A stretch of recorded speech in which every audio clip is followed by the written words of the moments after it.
Please come to order.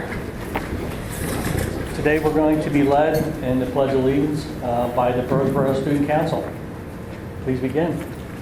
Pledge allegiance to the flag of the United States of America and to the republic for which it stands, one nation, under God, indivisible, with liberty and justice for all.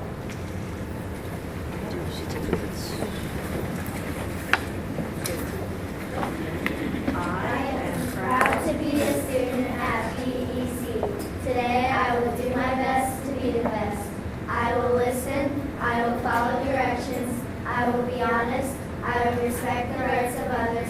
I am here to learn. I will learn. I know it's all up to me. Yeah.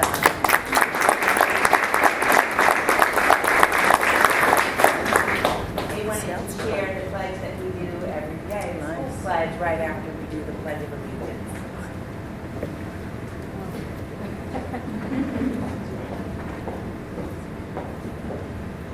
Okay.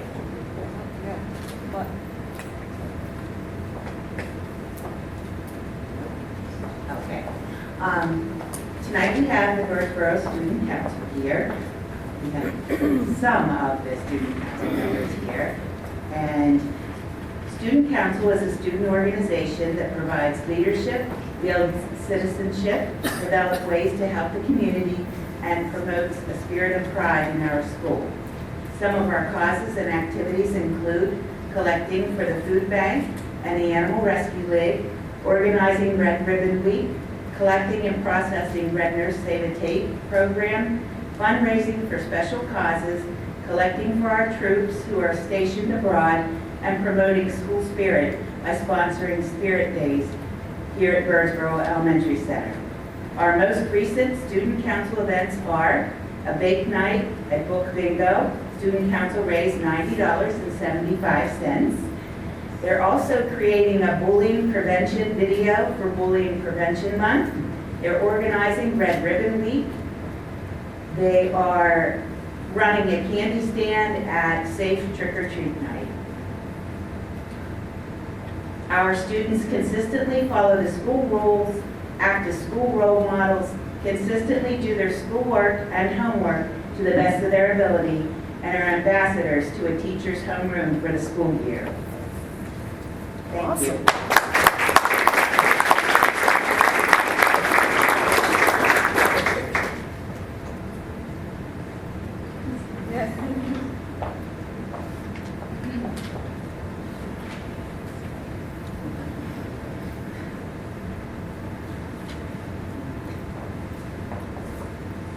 Okay, when I call your name, will you please come up? Madison Chernesky.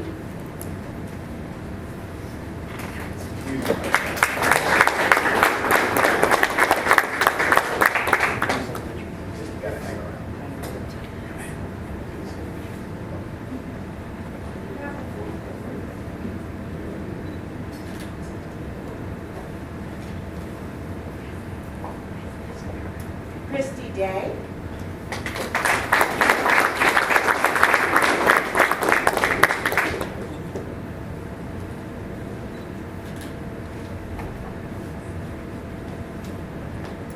Marley Fetro.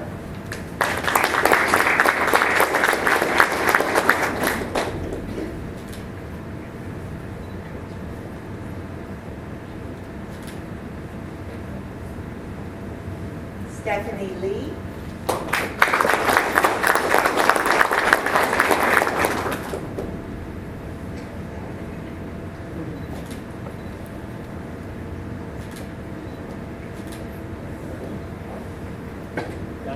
Got it.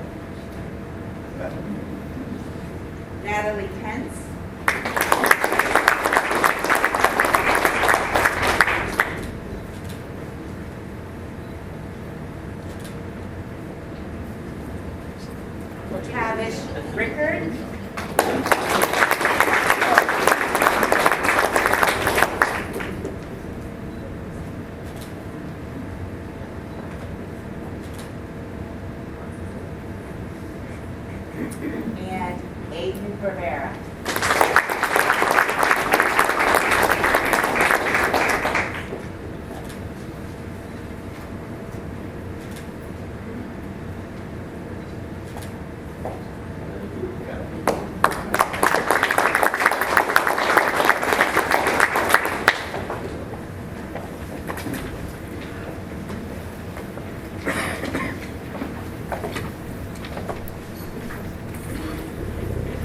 Okay, we thank you for coming here and starting off our Pledge of Allegiance. If you're welcome to stay if you'd like, but you won't hurt our feelings if you want to do something else with the rest of your night. So now would be the time to go if you want to go. Wow, I love this one.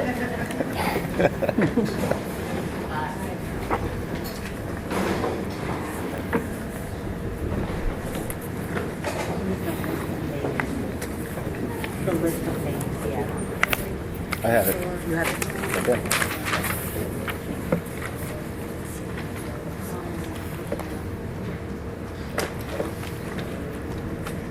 Mr. Martino, roll call, please.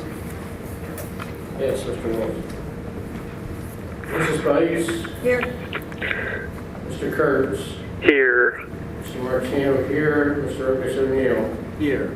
Mr. Potts? Here. Mr. Rathgeb? Here. Mr. Scott? Here.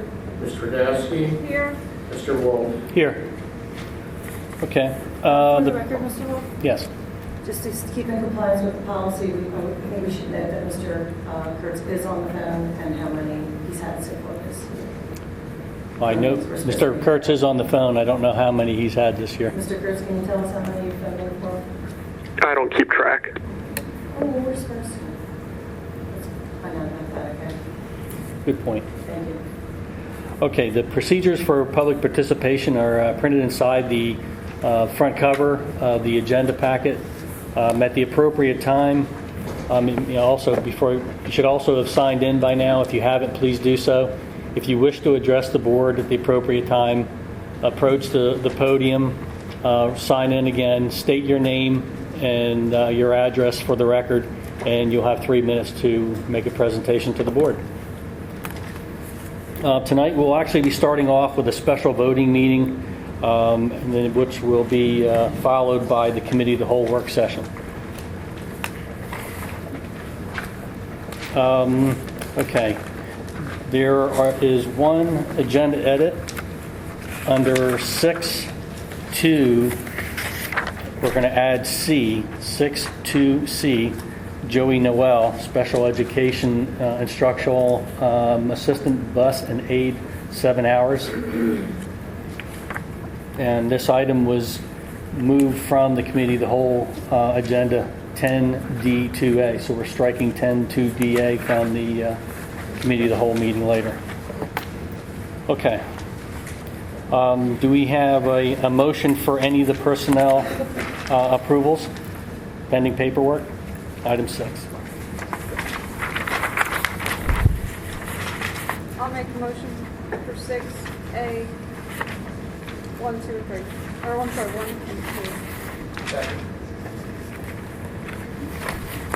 2. Nomination by Mrs. Twardowski, second by Mr. Potts.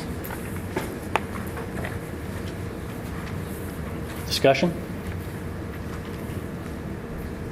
Voice vote, please. All in favor, please say aye. Aye. Those opposed, nay. Motion passes.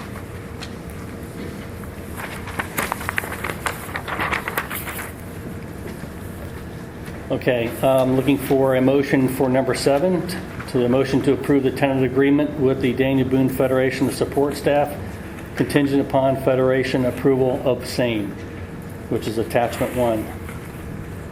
Do I have a motion? I'd like to make a motion to table 7A. I did not get a complete copy of the contract. I thought the language was a little bit, so there was some leftover language left over from the original contract. I think Mr. Rathgeb said it came out very wordy and confusing to me. I was wondering if we could clean up some of that language. And The original contract's all lines, where I would like to see it all together, what we're voting on, and it'd be compressed in one I think it's the document. same as except what, Is that about Article Amendment 9? I just think that anything that's, the in good original contract, conscience, if we're voting on a contract, we the should have it original all contract together. is no place except for the changes that were I don't like presented. it to have holdover language. I would like a fresh new contract. I thought that's what we were working on. So I'll make my motion Okay. to table 7A. I believe there needs to be a motion to approve the item before there can be a motion to table. Makes sense. Because you can't table a motion. Okay, that's not there. well, I'll make a motion for 7A. Do we have a second? Second. Motion for 7A by Ms. Twardowski, second by Mr. Scott. And there's also a motion to table it by Mrs. Weitz. Mr. Wolf, I don't believe there can be discussion on the motion to table. It needs to proceed immediately to a vote. Yeah, fine. We're gonna vote right now on if there's support to table. Because we don't need a second for a table motion. So it should be before us. So there's no discussion. Mr. Martino, a roll call vote, please. This is on the motion to table. The motion to table. Mr. Kurtz. Yes. Mr. Martino, yes. Mr. Lucas O'Neill. No. Mr. Potts. No. Mr. Rathke. No. Mr. Scott. No. Mr. Dowski. No. Mrs. Bites. Yes. Mr. Wolf. No. Motion fails 3-6. Now, Mr. Wolf, Mr. Wolf, I have a question about the wording of the main motion. This is unrelated to any vote I may have just made to table. Looking at the wording, shouldn't it read motion to approve the agreement with the Daniel Boone Federation of Support Staff contingent upon Federation approval of the same? I'm asking that because it's only tentative up until the point where both parties agree. But with that line saying it's contingent upon Federation approval, that's just saying that the tentative agreement is contingent upon Federation approval, whereas I believe the intent of the motion is to make the contract, that agreement, official upon Federation approval. So I think the word tentative should be struck from the wording of the motion. Was this, I had asked that this motion be brought to Mr. Subers. Is this the language that he presented? Yes. Okay. This is the language offered by our solicitor, Mr. Kurtz. Okay, that is interesting. I'll have a conversation with him off the record. But if that's his wording, then I'll take his word for it, even though I don't think it's as accurate as it could be. Is there any other discussion? Discussion on the motion itself? Yes. Yeah, only in addition to the issues raised by Mrs. Bites and Mr. Kurtz. I've said at several other meetings that we need to cap our salaries. This contract does not do that. And I just think that that's a serious consideration here, that our salaries are out of hand as it is, and they just seem to keep getting worse.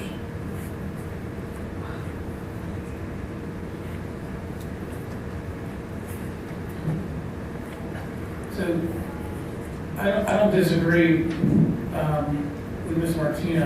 I guess my question is it the individual contract where that should be stipulated, or is that something that we have in our own policy? Or, in other words, we have, whatever the position is, in one of the secretarial positions, we decide as a group that the range of salaries that we're willing to pay for this particular position is, between A and B.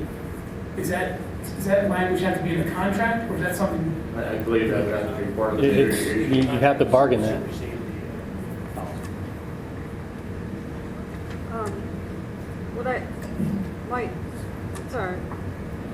Maybe what we need to do, play this contract, carry us for a year and a half at this point, 2 years.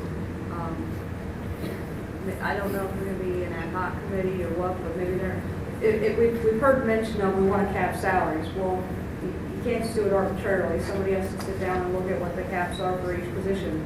And I guess we can do it at committee of the holes over the next year, but it might make sense to have some type of committee to, whether it's a personnel committee or whatever, to kind of sit down and figure that out and then bring a recommendation back. But at this point, I don't know that, again, I don't necessarily disagree with that, but I don't know that we hold up the contract that's been negotiated that we've been talking about really for 4 months now at this point, or 5 months over that.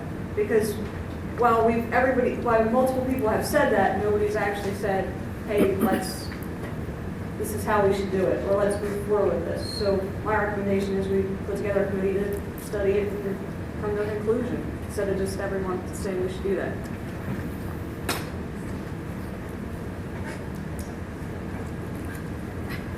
The reason I asked whether or not it should be in the contract is within the contract, you have more than one position type. And so, what you're saying is, within the contract, we have to outline all the positions that are within that contract and stipulate within the contract what the ranges of salaries are. And I guess what seems backwards to me is, this is what we as a board are willing to pay, but we're putting in a contract that they have to agree to. So, I mean, theoretically, if it's part of the contract, say, well, you know, we don't accept it because we think you should pay us beyond that range of salaries. See what I'm saying? And then you would not have an accepted contract. Yeah, I mean, I guess that's the risk, right? Is that if you determine a range that you feel is market worthy, right? Like what somebody in this type of job across this area could get paid for, the contract would just be unacceptable by that party and say, no, we believe the salary should be higher. Right now, in the second year of the contract, it says 3%. Yeah.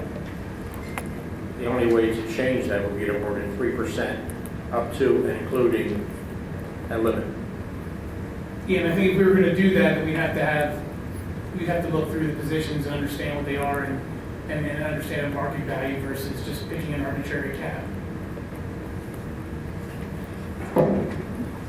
It is an undertaking, which is Ms. Gradowski's point. I mean, it's a lot of research that has to go into it. Any other discussion? Roll call vote, please, Mr. Martino. Mr. Martino, no. Mr. Opus O'Neill. Yes. Mr. Potts. Yes. Mr. Rathke. Yes. Mr. Scott. Yes. Mr. Dowski. Yes. Mrs. Bites. No. Mr. Kurtz. No. Mr. Wolf. Yes. Motion passes 6-3. Okay, are there any public presentations on issues that we discussed? Okay, seeing none, we're going to adjourn and then re-adjourn into the committee of the whole.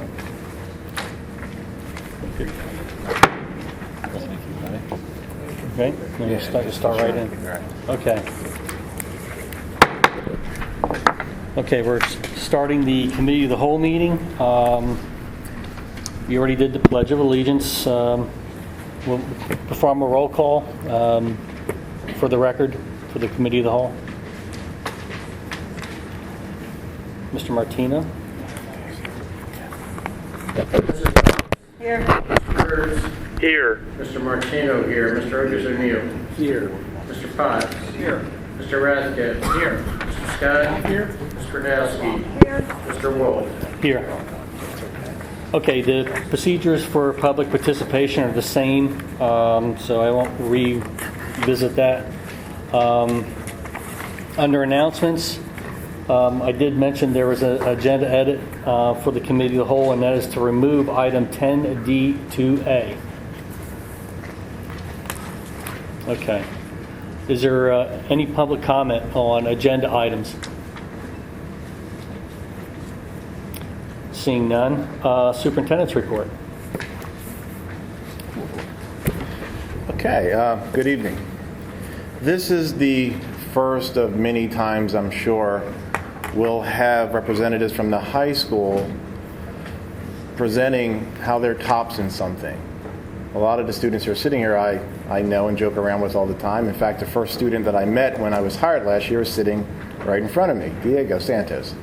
So tonight, I invited them to come to the meeting to discuss how they're the top school in the country for the American Cancer Society and the Cancer Action Network to recruit over 100 members. So Diego, come on down, and everyone else, come on down.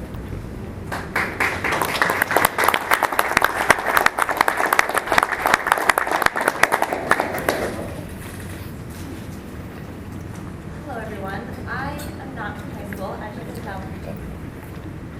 You hear me now? Okay. Sorry about that. I'm not from high school. I'm actually from the American Cancer Society. My name is Amy Miller, and I am a staff partner for the Daniel Boone Relay. as well as the Exeter Relay and the Boyertown Relay. And I have been so privileged to work with the Daniel Boone Relay for 7 years now. And in those 7 years, a lot of the greater relay community has been very envious of the Daniel Boone Relay because many relays are held at high schools and most are run by adults and the communities. And it's very challenging even to get a student team to participate. But the Daniel Boone Relay's leadership is about 90% high school students. And many of the teams, the participants, the fundraisers are all high school students. And what we're here to celebrate tonight is something we ask of relays is to invite people to join what's called the Cancer Action Network. It's our advocacy affiliate, and it's basically a group that tells our lawmakers that we need cancer to be a priority. And many relays struggle with this. They have a stretch goal of 40 members, and the vast majority cannot do that. 2 years ago, the Daniel Boone Relay recruited 75 members. So last year their goal was 76, but by the end of the season they have recruited 139 members. And they have gotten a lot of national recognition from this.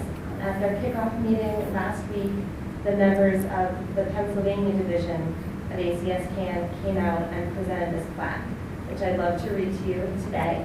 This is from Chris Hansen, who is the national president of the Cancer Action Network.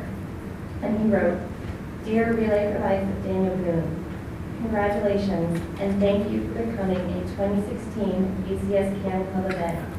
You proved, once again, that there are no more passionate, dedicated, caring people than relayers. Your Relay for Life event has recruited over 100 members for ACS CAN and showed your fellow participants that the fight to end cancer extends beyond the track.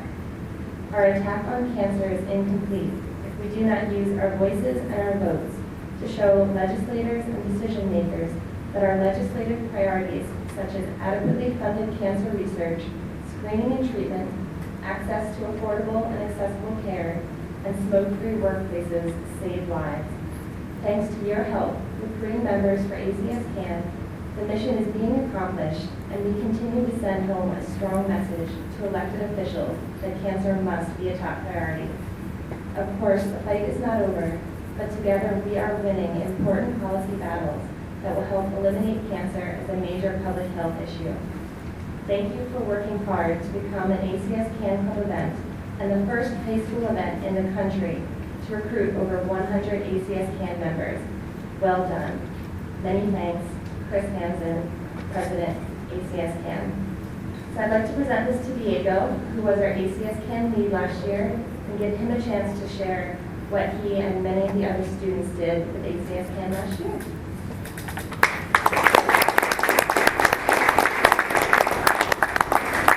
Thank you, Amy. So it was not just me, it was also me and Andrew Bear last year graduated, and also right now my co-chair is Caitlin McGregor, who could not be here tonight. And also without student leads this year, Emily Sherman White, also and Connor Spalding, and also our adult leads, Melissa Spalding and Doug Cannon.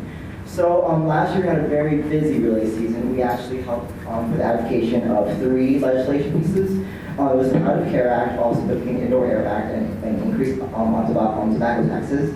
Me, Emily Sherring, Zach Whitney, and Sarah Bojanowski actually traveled today at the Capitol last year in Harrisburg, where we were able to lobby Congress and also get to talk to certain representatives about these pieces of legislation. We also, me and Amy, participated in a national call to all of ACS CAN, and we are hoping to get over our numbers for this year and hopefully get 150 ACS CAN members. So I'm looking forward to a really great year, and to start off, we're actually going to make a video that will be played for all of the nation's ACS CAN. So thank you so much, and hopefully we have a great relay season.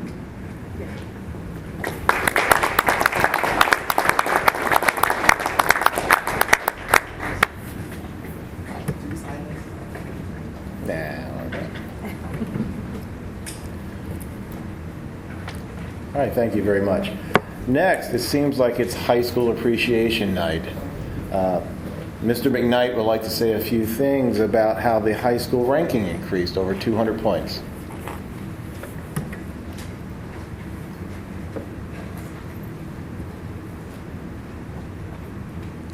At the curriculum committee earlier this evening, we presented the annual State of the High School. One of the outstanding points that occurred this past year is that the high school moved forward into 223 ranking spaces in the state. The state of Pennsylvania has 676 high schools. It represents a substantial movement forward.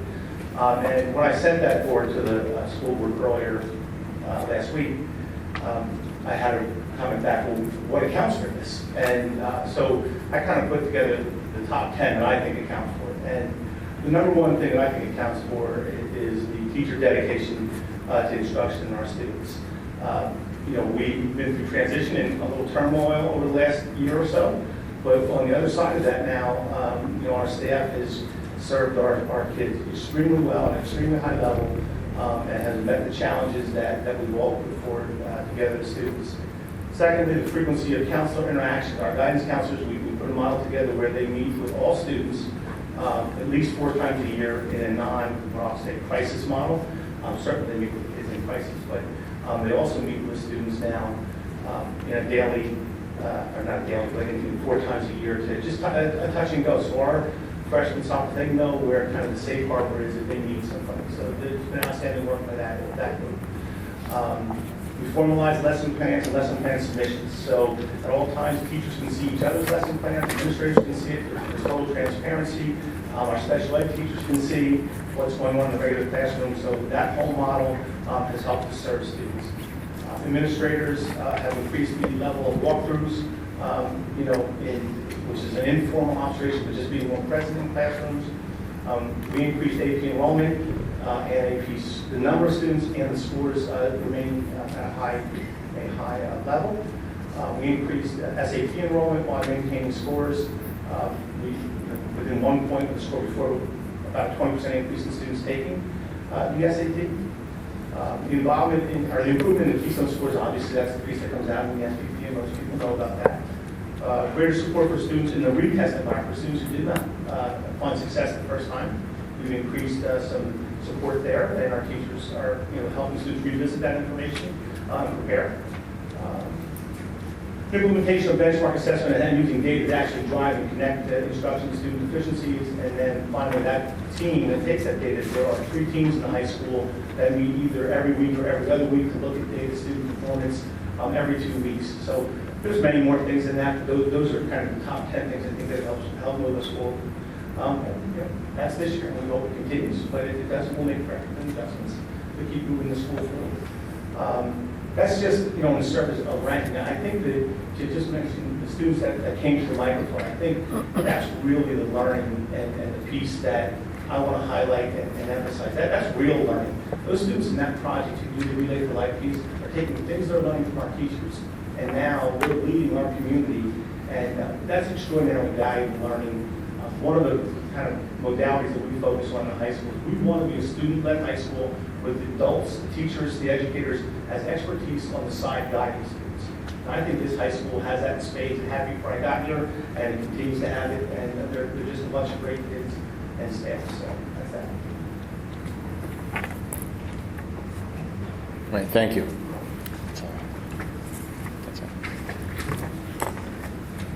Okay, is there any public comment? Seeing none, we'll... Mr. Wolf, I'd like to say, first of all, congratulations to Mr. McKnight and his staff and the rest of the administration. I'd also like to ask that our news media representatives, I sat at many of these meetings and I heard that people move away from here because of the lack of education.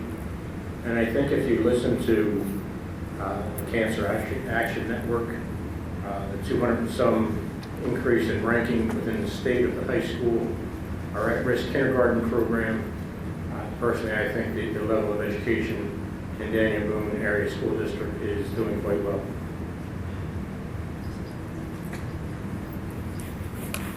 Well said, Mr. Martino. Okay, curriculum instruction. Yes, thank you, Mr. Wolf.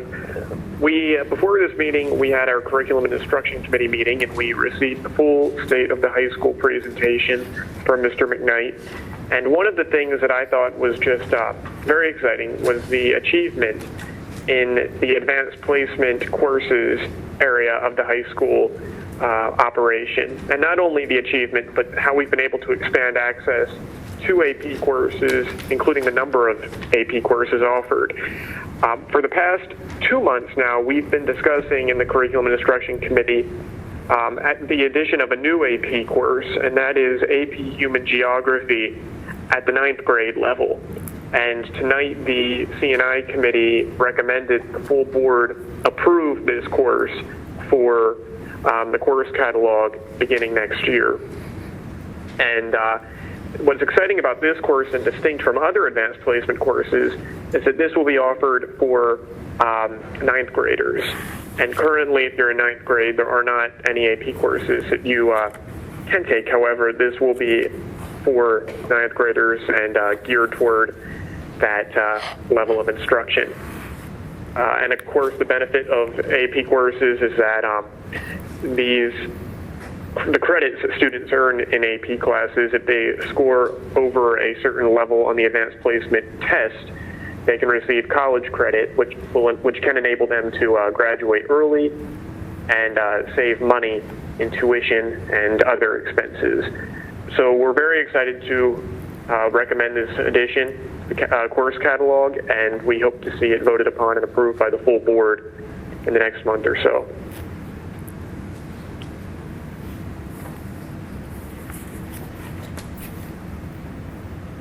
Do you have anything else, Mr. Kurtz? Nothing. I mean, it's the only recommendation that we're bringing forward at this time. We are continuing to work on a variety of other things in the C&I Committee, tracking lesson plans and other items, as well as generally looking at different items in the C&I space. We are trying to put together a committee to examine foreign language in the district at all levels, not just the high school, but where we want to move as a district in terms of our foreign language program, whether that means restructuring it so it runs beginning in elementary schools, or whether it's the addition of new languages and maybe the removal of some languages. So to that end, the administration has put together a committee to investigate all aspects of our foreign language program and issue recommendations to the C&I Committee and to the board for how we should move forward. And the committee tapped Mr. Ocas O'Neill to represent us in this panel. So I'm happy to answer any questions about any of this information, or to refer you to the appropriate staff member. Are there any questions for Mr. Kurtz? Okay, and your next meeting is November 14th at 6 p.m. here at the administration building. Correct. Okay. Any public comment on curriculum and instruction? Seeing none, we'll move to presentations by board member. Mr. Martino, is there any secretary's correspondence? No, Mr. Wolf. Thank you. Mr. Rathgeb, Berks County Intermediate Unit. Thank you, Mr. Wolf. A few things from BCIU. First, we awarded State Senator Judy Schwank. She received the 2016 Outstanding Community Partner Award from the IU, which always started last year, so this is the second year for that going. Senator Schwank was at our last meeting to receive that. Folks who know Senator Schwank, of course, knows that she's a very consistent and vocal advocate for education, and certainly for Berks County. So well deserved, I think, that award. We ratified a 2-year agreement with the BCIU EA. Hosted a Keeping Kids Safe symposium last week. Myself, Mr. Harris, and Mr. Miller were in attendance for that. So I thought it was very worthwhile.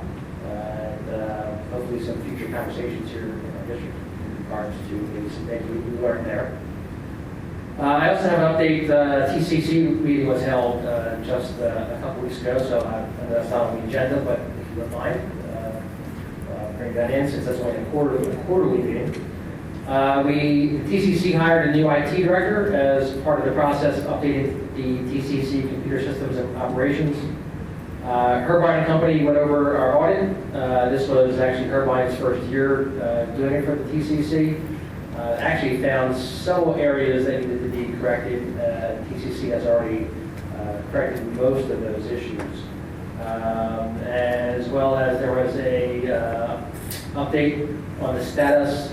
If you recall, we implemented a collection agency we ratified for our district that they would collect the past due earned income taxes. Where we stand with that as a whole, there's still a couple of townships and boroughs that have not responded to the TCC request. And actually, in our area, Birdsboro was the one that had not yet. So, is anybody from Birdsboro here tonight? Mr. Pearson on that? I'll see that. This is McGee's. This is McGee's on the other side. Maybe we'll connect after the meeting about that. So.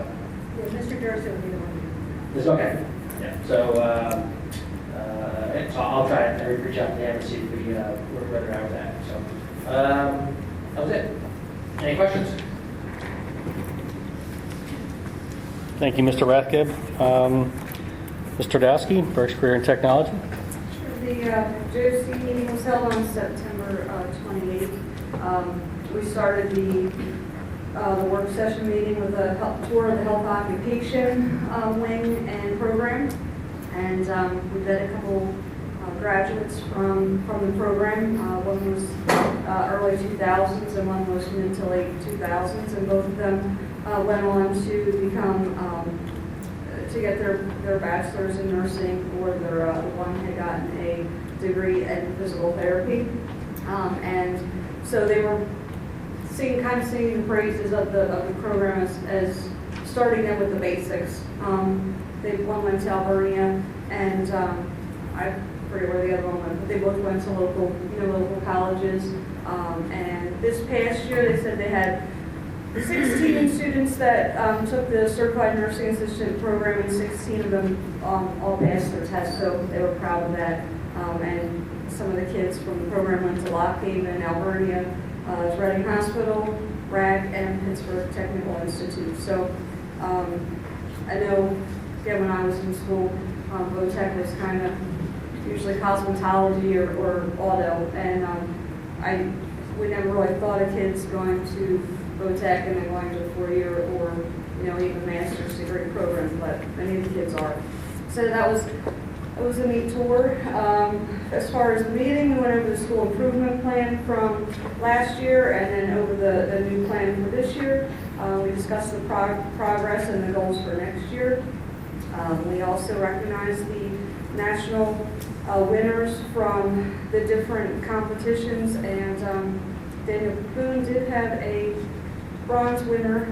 Brooke Miller, I think, graduated last year. She took third in the country for a family consumer and child competition. So just to mention a couple of dates, October 18th is the open house at the East Campus, and the West Campus is October 20th. Those programs are from 5:30 to 8:30, so if anybody has any interest in that for future students, they can attend either of those open houses, and we were kind of trying to coordinate a date that we can have a meeting there. Okay. Any questions for Mr. Dowski? Okay, there's no student government report, legislative report. Mr. Martino. Yes, thank you, Mr. Wolf. 3 items here. Nationally, it appears there will be a very modest cost of living allowance increase in January for Social Security recipients and others on a fixed income. However, so modest it won't cover the recently enacted property tax increase, let alone the actual higher cost of living. Item number 2, in the State House, Representative Jim Cox has once again introduced House Bill 76, Property Tax Independence Act, which would eliminate school property taxes. The bill won't even be debated until 2017, and there's little reason to believe the chance of success is greater than in the past. And the last item, the legislature is supposedly going to work on pension reform again. I don't think the public and/or the local news media fully understands the negative impact of state pensions on local school districts. The only, and I emphasize only, control we have over pension costs is to hold the line on salaries, since pensions are based on salary expenditures, and to control the number of employees on our pension rolls. To that end, we've outsourced food service and custodial service, but have not effectively controlled remaining salaries. It's extremely hard to allocate funds for educational programs when the budget has experienced over $5 million in pension increases for the past 5 years, an annual average increase of $1,004,122.80 as follows. 2012-13 was almost $900,000. 2013-14 was over $1 million. 2014-15 was $1.2 million. 15-16 was over $800,000, and 16-17 was over $1 million. And the 16-17 over $1 million is after we outsourced custodial services and food service. In 2009-10, our pension cost, our annual pension cost, was less than $1 million. This year it's over $6 million. That's where our money's going. Thank you, Mr. Martino. Is there any questions for Mr. Martino? Okay, we don't have a student board representative here today. Is there any other reports? Seeing none. Any public comment? Seeing none, we'll move to finance. Is there any questions? I actually learned something I didn't know for the 9A, that if you're a disabled veteran, that you can get your property taxes exonerated. That was, I don't think I saw a request come before the board before that we voted on it that I would ask, but I thought that was pretty interesting. So learned something new last week.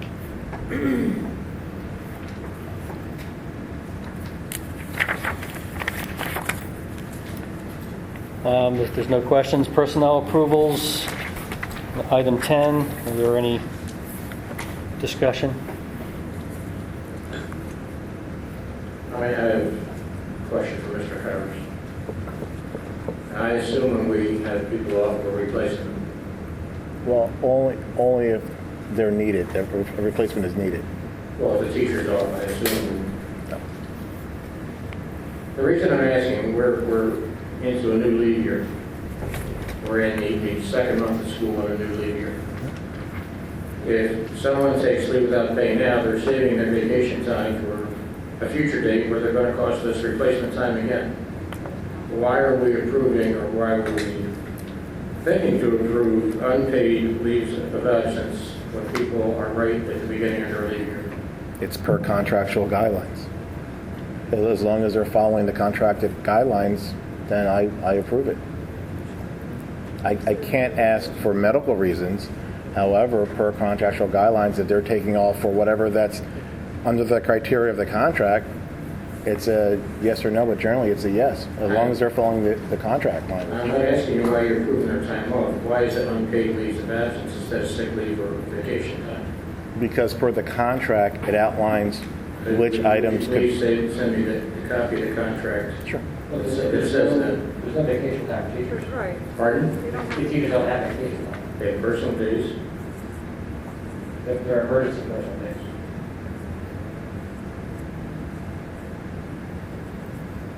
So their sick time, you have to be sick to use your sick time, right? Personal days, they have a few of those which they can't use. But they don't have vacation time, and some of it, I think, wasn't one of them, here, was it one FMLA or not? I'm not sure. Yeah, Right, most of them are. Yeah, two FMLA, yeah. And FMLA guarantees you time off, and it guarantees your job is held for you. It doesn't have to stipulate in any way, shape, or form what type of leave you use. But Well, it's, in the contract, it says that. Well, that's what I'm Listen. asking. Can you please Yes. send me where that's written? Yes. Thank you.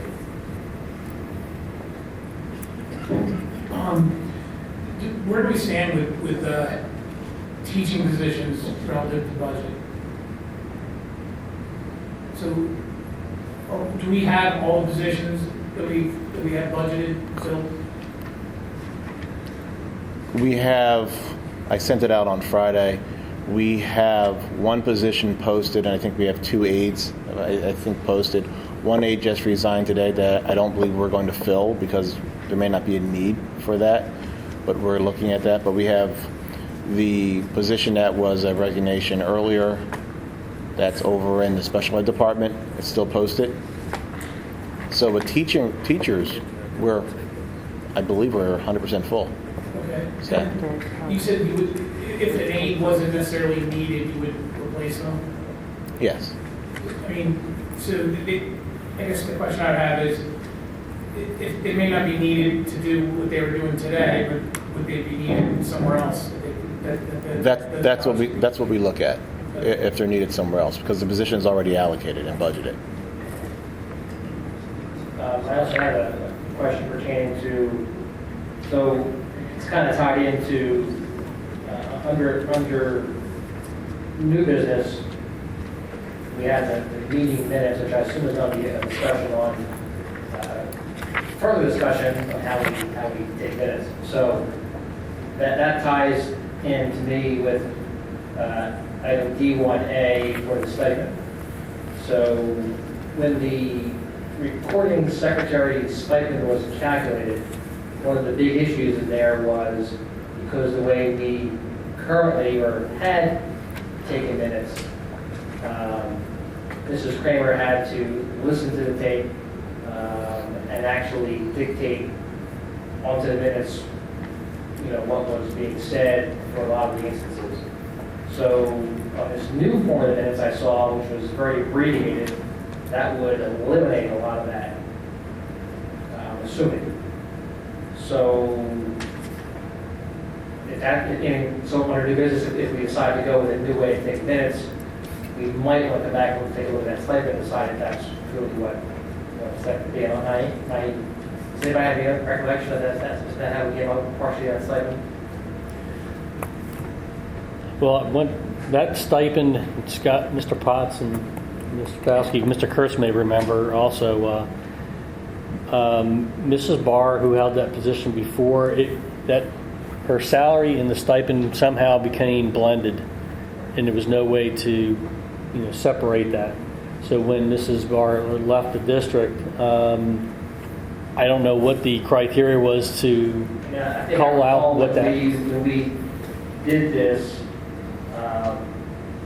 we actually had Mr. Supers look at exactly and work with Mrs. Kramer to kind of figure out exactly what her hours entailed were for so we wanted to delineate the hours she spent actually doing the board work from that side. Does that sound right, Mr. Martinez, you recall?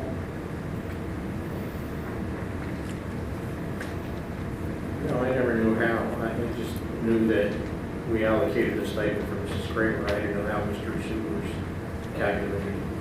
Even though I would say, using the criteria you're talking about, if you're looking at the hours Mrs. Kramer spent times her hourly rate, and then look at the hours Mrs. Haynes spends times her hourly rate, I don't know that you're going to come out with that much of a difference, even if it's less hours.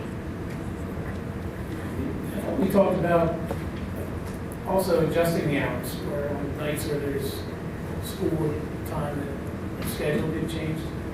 Well, there was a difference because under the ruling, Mrs. Kramer became an hourly rate employee, which means she was entitled to overtime as opposed to the stipend.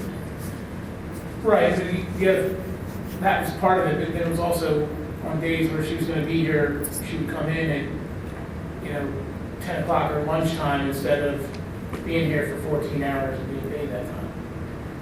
There was something else we discussed last night. I don't know. I would want to know how the stipend gets calculated before I voted for it.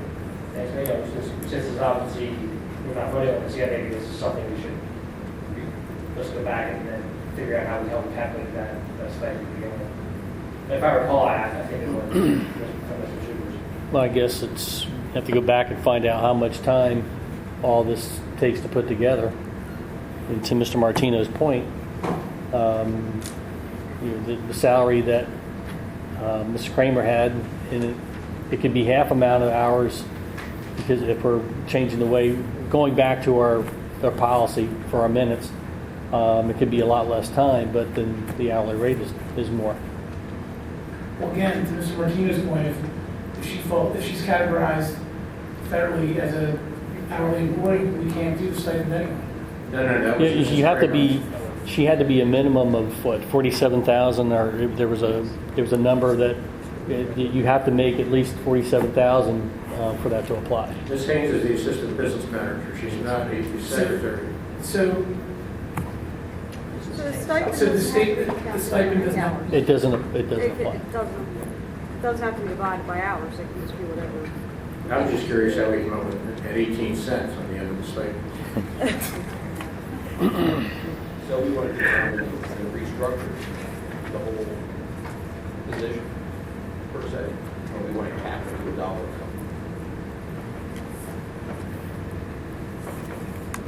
I think it's a good question. If she was contracted to work and do this job, and then these responsibilities got added on, do you handle that with stipend based on some hourly wage, or do you look at the job responsibilities and adjust accordingly? I guess we need to determine. I think that's what we have to decide. Okay. Well, I think Mr. Small, with Mrs. Haynes' help, just to get an idea of the day-to-day amount of time that she's dedicated to doing this work.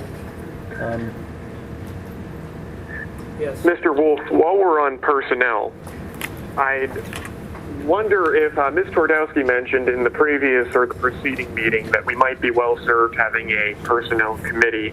And I'd like to say that I think that's something we should absolutely do, because we've discussed things now for a while, whether it's moving to a salary schedule where you have really blocks where you'll know that the minimum you'll earn in this position ranges from X to Z.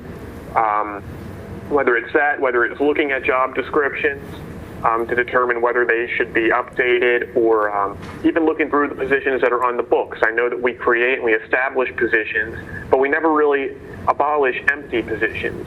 We may still have job descriptions that are on the book that haven't been filled in 20 years.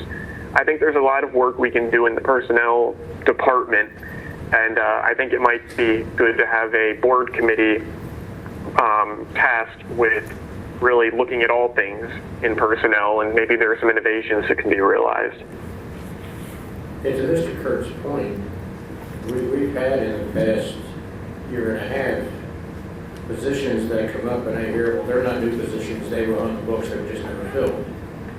Well, if they were never filled, then we probably didn't really need them, and I think it becomes a crutch to just add positions. I think we need to, I agree with Mr. Kurtz, I think we need to look at everything personnel-wise.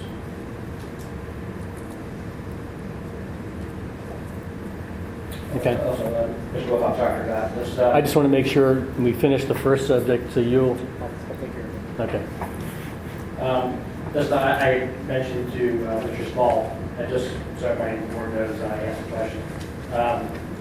So I just asked Mr. Small to just verify and check that the salaries for all the coaching positions are per the, since it is in the contract and the status quo, just make sure that those salaries are still the same salaries.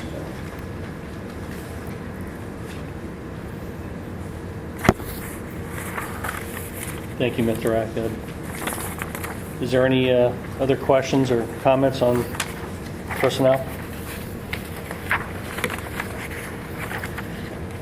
Is there any public comment on personnel? All right, seeing none. Under programs, we're going to have a motion to approve the Honors Capstone Pilot Program for art courses. Is there any discussion about that? I would be happy to reiterate why I think this is something we should move forward with. It was discussed in the CNI committee last month, and we I touched upon it at the Committee of the Whole, but the idea behind this is we currently offer a few different levels of courses for core subjects. So for a science course, you could take advanced placement, you could take honors, you could take academic. However, for our elective courses, it's just one level across the board. And what I'm proposing, or what the CNI committee rather is proposing, is that we do a pilot program in the art department and really giving the high school administration the flexibility to implement a plan that works. And the thought behind it is it'll be one course, the same course, so we're not adding classes, we're not taking classes away.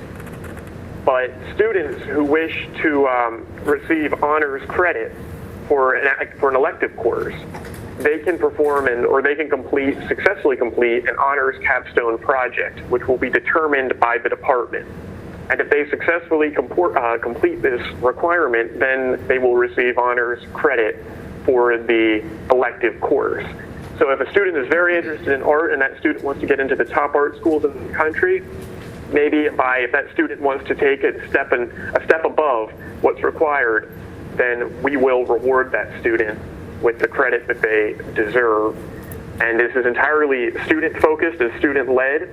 It won't require any additional instructional time. It'll be on the student to demonstrate that they've mastered material going above and beyond what's necessary for the elective course. So we just want to try it for a year, see if it works, and this motion will give the high school administration the authority to do that. Thanks, Mr. Kurtz. Any other questions on programs? Any public comment on programs? Okay, seeing none, we'll move to policy.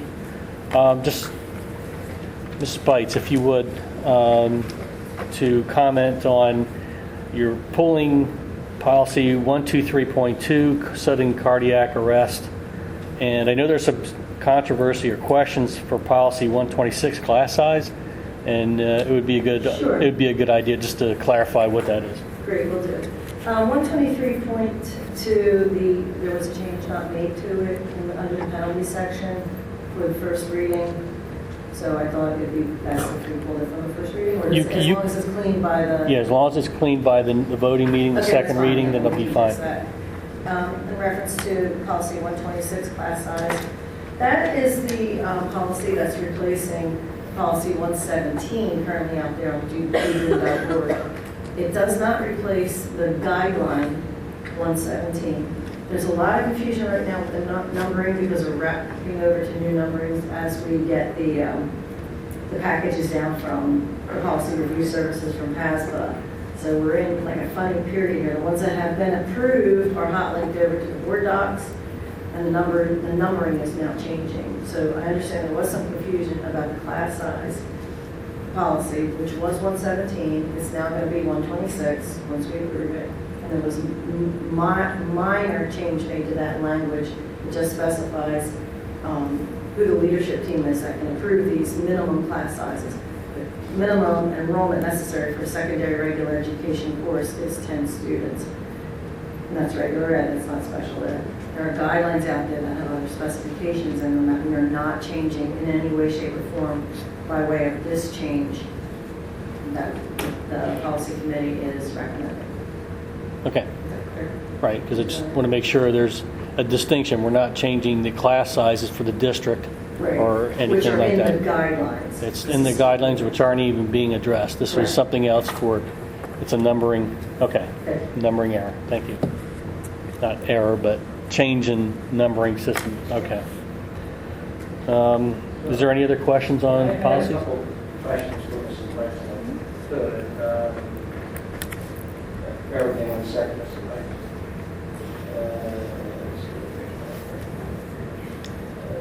So under the extracurricular,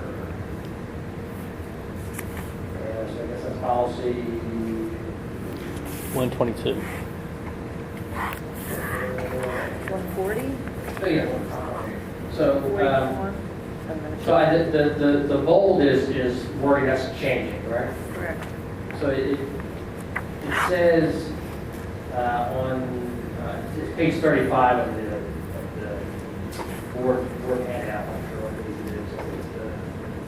It's the second page of the actual policy. It says any extracurricular activity shall be considered under the sponsorship of the board, and it has been approved by the board. So the board shall maintain the program of extracurricular activities at no cost to the participating students, except that board responsibility for provision of supplies shall carry the same exemptions as listed in the board policy. Students may assume all or part of the cost for travel and attendance. But we charge for extracurricular activities, so why is it saying we're trying to cost? That's we do charge for participation, being as many as you want, but we do charge a fee for that, so I think maybe that would be a conflict with, yes? That they could charge extra? So that's something, maybe it's something to feedback. We do charge that last fee. Which policy are you referring to? 122? I can check my notes. Get to the, it's policy 122.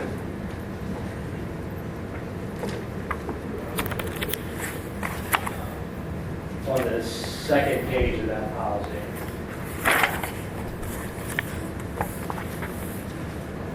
You have a comment on that, Mr. Hammond? I'm sorry? I'm sorry. Ask- Yeah, third page, I'm sorry, third page. All I can do is tell you, check my notes on the discussion, get back to the board. Okay, that's fine. And the other question I had was on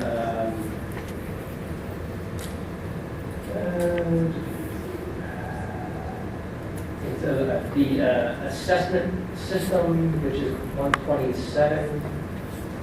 And let's see if that.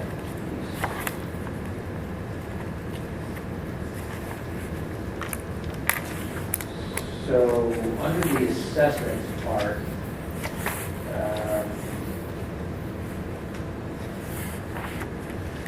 we're adding that the parent, so the board directs the superintendent or designee to grant requests to review state assessments from Pennsylvania from parent guardians to determine whether the state assessments conflict with the parent guardian's religious beliefs. Parent guardian's request shall be submitted at least 2 weeks prior to the administration of state assessments.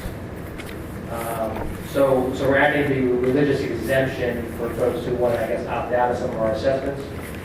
So, my concern there, I know a lot of districts do offer that, but I know there's, a movement that folks who don't want to take the standardized test will just tell people it's to opt out for religious belief. But in actuality, they're not. How do we determine that they're actually truly? Well, all I can tell you is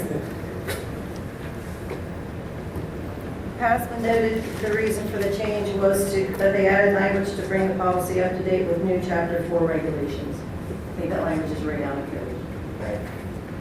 Yeah, it's just, obviously that exemption should be in there for folks who truly do have a problem with that, but I just hate to see folks take advantage of it that, they really don't have a belief or anything. Okay. Thank you. Are there any other questions on policy? Thank you, Ms. Spites. Any public comment on policy? Seeing none. Facilities?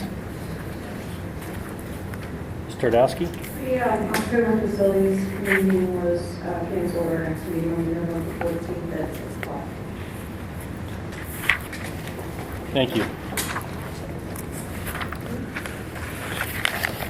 One question, Mr. Harris. How do we make out on our high school football field pipe, water pipe?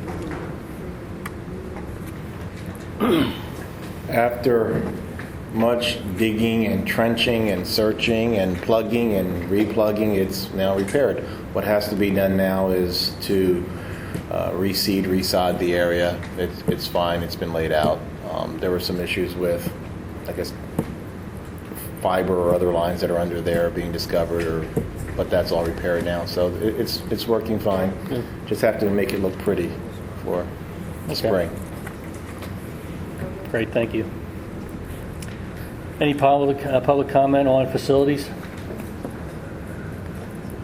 Seeing none, we're going to move to transportation. Mr. Ocasio. Thanks, Mr. Wolf. Okay, I have several items here to address at this time. The last Transportation Committee meeting was on September 27th. At that time, the committee chose to move 2 items forward to the board, which I will get to shortly. But I'd like to start with an update on RFP status. You will probably recall, I think the board probably recalls that originally the RFP window was scheduled to close on September 13th. But based on the participation at the mandatory pre-bid meeting, which was fairly light, we decided to extend the timetable for submissions until 11 a.m. on September the 30th. That obviously has now passed. And at this time, the only RFP submission that we have is from Klein and Rhodes, the current transportation contractors. So the question, I guess, for the board is, what, if anything, do we want to do about the fact that I believe, Mr. Small, you can correct me if I mistake anything, I believe that we reached out to 13 different transportation providers, 8 the first go-round and 5 in the subsequent go-round when we extended the submission deadline. And at this point, like I said, we have received just the one RFP submission from Klein Rhodes. So, I'm not sure that even if there's something that the board wants to do, there's a good way to get a second bid, nor am I trying to suggest to Klein and Rhodes that we're, that we're opposed to them being a contractor going forward. We have had, I think the relationship with them has been good. They've worked with us well, and like I said, just from a competitive standpoint, one of the points of opening the contract to RFP is it presents the opportunity to assess the competitiveness of the pricing of the current contract, and you can't do that with one bid. Mr. Oaks, I just had one comment / suggestion. I've been now, we've been through the transportation bid, we've done custodial, we've done food service. I don't write RFPs for a living, and we've only got one bid for each one. So my question is, are we writing the RFPs too tight? Is it too, obviously we want to make sure that we have the language in there that to make sure that we're protecting ourselves and getting what we need. But I'm wondering if it's too beneficial to the district per se. That's not why we're getting other bids. I don't know.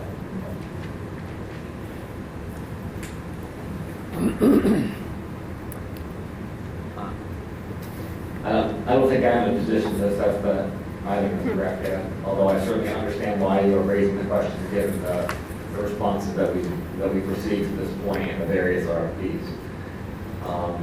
I think we've seen in the past where not automatically reviewing all these contracts have cost the district a lot of money and consequently saved the district a lot of money. So we set upon this path a couple years ago to systematically go through each one, modernize them, bring them up to date. So in many cases, we found out that words were more costly than money, and I think we've done a pretty good job of bringing the back into some form of control and modernization, have it automatically reviewed at a set determination date or event horizon, as Mr. Basil would say. As an example, I think, I didn't look at the whole contract, but, one thing, maybe it's small, maybe I think I'm wrong, but, I might keep looking at it.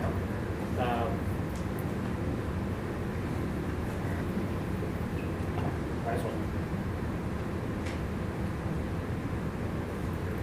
So, I think one of the pieces in there calls for a meeting with the vendor a couple times a year to discuss strategies to reduce costs.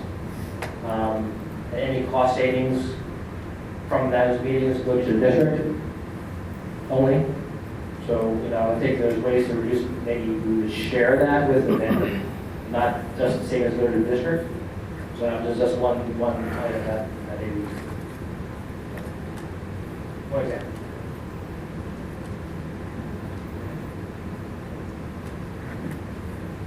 Mr. Smalls, how many out of the 13 contractors that you went out to, can you tell me what the response was getting back to them? Or back to us?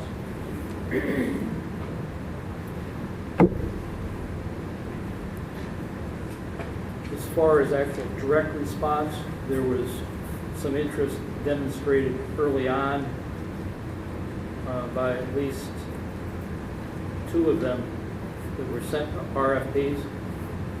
They were eager to receive the RFP, and then when they didn't respond, they had various reasons why they couldn't because of other obligations, and as a result didn't respond. But that's only 2 more out of the one that we received. We just used every resource that we knew of, local contractors. In some cases, some of the local contractors that are doing other districts aren't large enough to handle.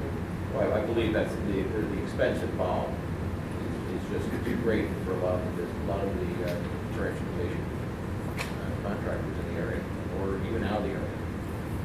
I think both parties we have right now have done a great job. There's a couple bumps in the road.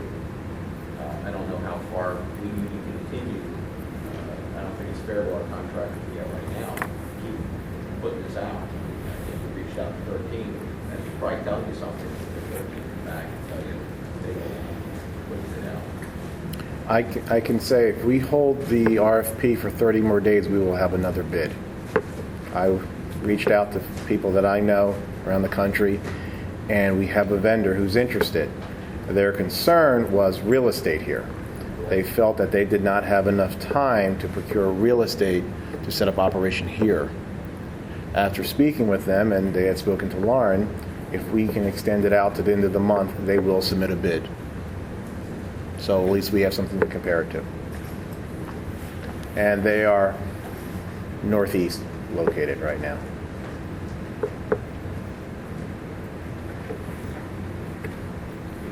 Okay, so thank you for that information, Mr. Harris.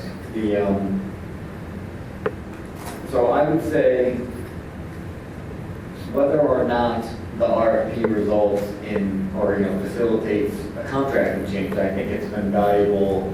It's largely because of the RFP that the Transportation Committee, the ad hoc Transportation Committee got reestablished. And I think that has been valuable. I know it's valuable to me, and I think it's been valuable to the district and to the contractors. I think that for whatever reason, the lines of communication between the current contracting companies and the district were not as clear as they could have been. And I think that we've established a good rapport, and I think that people at this point feel like we're all, rowing both in the same direction, and we're hopeful that things can continue to improve. So I'm happy about that, regardless. But what does the board think about getting what Mr. Harris has said about? I obviously we don't need it. We wouldn't vote at this point, but I didn't have that piece of information that Mr. Harris just shared coming into tonight, and I do think there's some some merit to what Mr. Potts just said about the fact that we've reached out to 13 and there hasn't been a flurry of activity. So, In my business world, when you're given a date to respond, that's the date that's it. And if there's no one else interested. However, in a public sense, this is public money. I think we may have a fiduciary responsibility to at least entertain what else is there, and if for no other reason to be able to evaluate or validate what the numbers we have. I don't know, but Mr. Small, from a timing perspective, if we chose to make another addendum or reissue the RFP, I'm not sure which way it would go, but and extend it through October 31st would it wouldn't cause any material problems, right, in terms of budgeting next year. Okay. Have we asked any of the other companies why they haven't put it in a bid? The companies that I spoke with all had various reasons. One was location. They're not set up out here. Two would be they couldn't get set up in time to be out here property. They were stretched a little far from what they thought they were. That was the IU. They called and apologized, but they said they couldn't do what we needed to do. Other companies just are not here.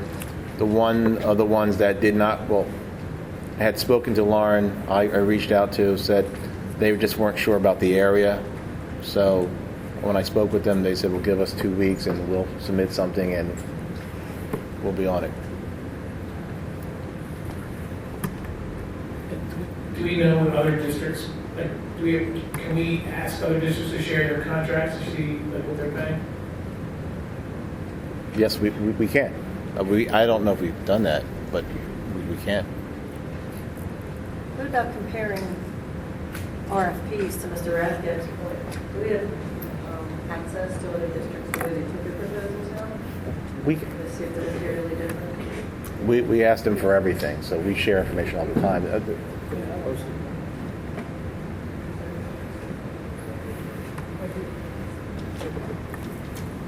okay, just so I can get a sense and give the administration direction, is there anyone opposed to extending the deadline?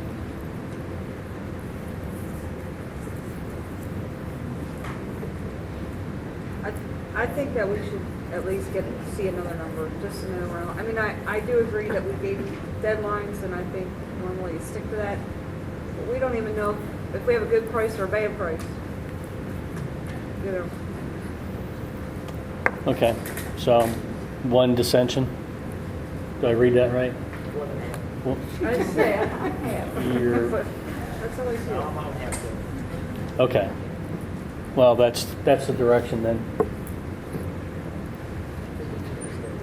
And in addition to that, if we could get other districts to share what they're paying, and in addition to receiving another RFP submission. I do believe we had some old documentation over the years of per student, per district.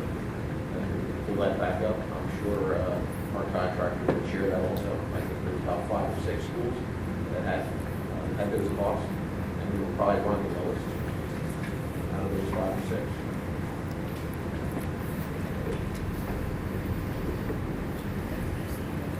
Okay, so I guess the only other RFP status update I would offer is that at the meeting of September 27th, we also agreed to make it mandatory for all the buses in the fleet for the eventual contracting company to have the alarm system, the system that requires that the driver go to the back of the bus and press a button, or else the alarm system sounds, to try to prevent incidences, like the one incident that we had so far this year. So we did modify the RFP to explicitly say that all buses in the fleet must have that.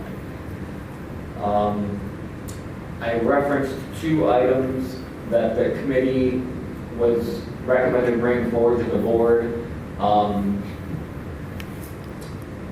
The The first item, I'm going to be a little vague about at this point, and I'll explain why. I met with the administration last Thursday to discuss the recommendation from the committee, to discuss the pros and the cons with the administration. And they had some, and the transportation providers were also there, as was Sheriff Kenzie.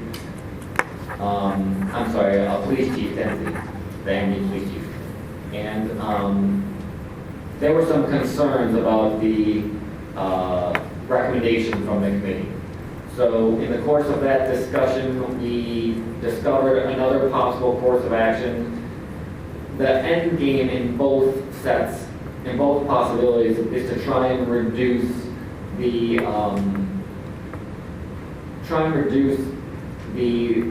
longest staging time. Yeah. I mean, so essentially, right, they don't really reduce the bus run lines, but they would reduce the staging time that's required in loading the buses at this point. So, like I said, transportation that Ron Smith was there, as were Steve Rhodes and Wayne Klein were both, all three of them were there representing the transportation company. We've asked Ron to evaluate another possible alternative that would end up saving some time in the staging. So he's going to evaluate this week and get back to us, at which point I'll take that information to the committee and we'll decide what we want to bring to the board of recommendation. But there originally were two. Like I said, one of them is sort of in limbo, but ultimately I just want both the board and the public to be aware that we are trying to take actions to reduce, to get the kids home sooner, whether that be by shortening the bus rides themselves or by shortening the staging time involved.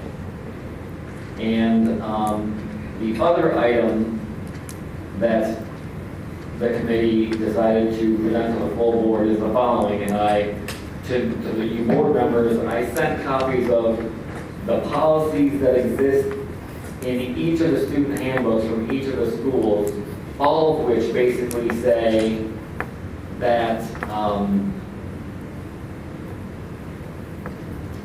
there shouldn't be, basically that we need to follow the routing information that the district generates is gospel, right? And that kids should be getting on the buses at their assigned stops, getting off at their assigned stops, and we should be sticking to that. What I found is that, and I found this out during the day that I spent with Ron Smith in the transportation office, there are a lot of situations where parents call because perhaps they're going to be out of town or their child care situation is up in the air, and they say, you know, tomorrow, can my kid take a different bus with this person or get off at this stop, or things like that first of all, cause routing issues for transportation, right? There's very little turnaround time, which just increases the likelihood of a mistake being made that could ultimately end up in a kid ending up in the wrong spot or being stuck on the bus or whatever the situations are. Also, the buses are a little more crowded this year due to the changes in routing because of the realignment plan.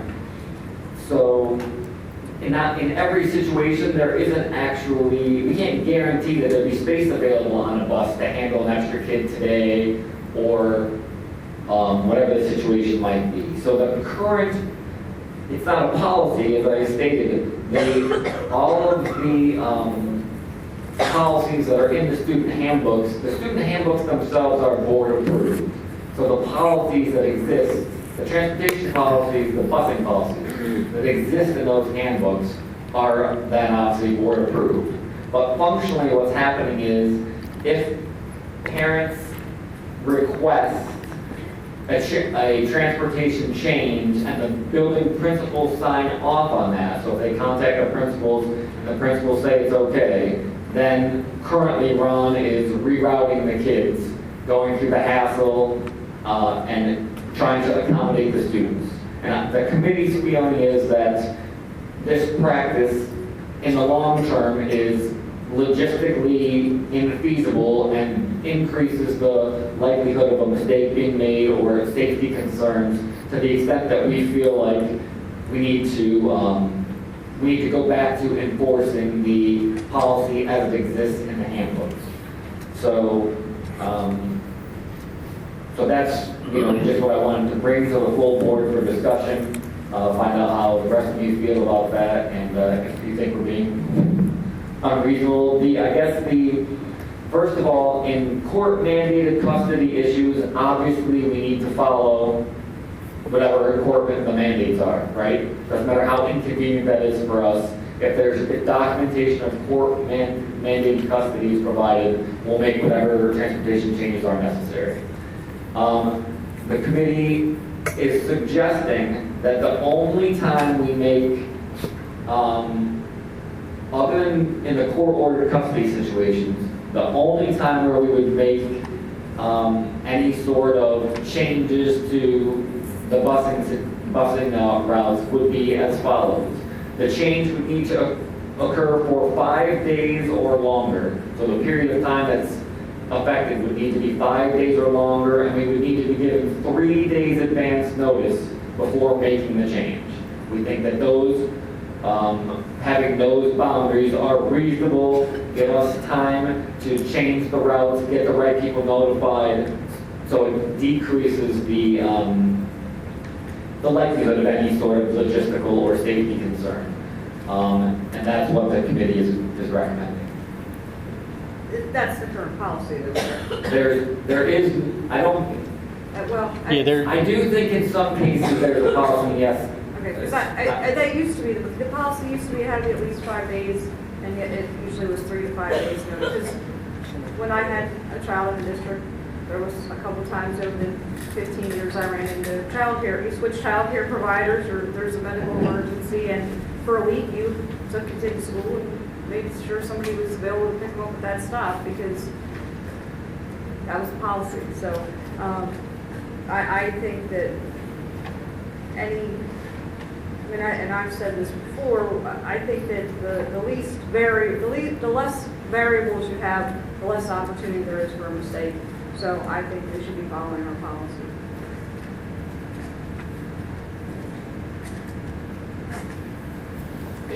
And I'm assuming that means there's no exception to that, meaning there's no form to fill out to go to the principal to get approval for my one-day event. That's it. It's 5 days minimum, 3 days notice minimum. Is that right? Yeah, that's what's being recommended.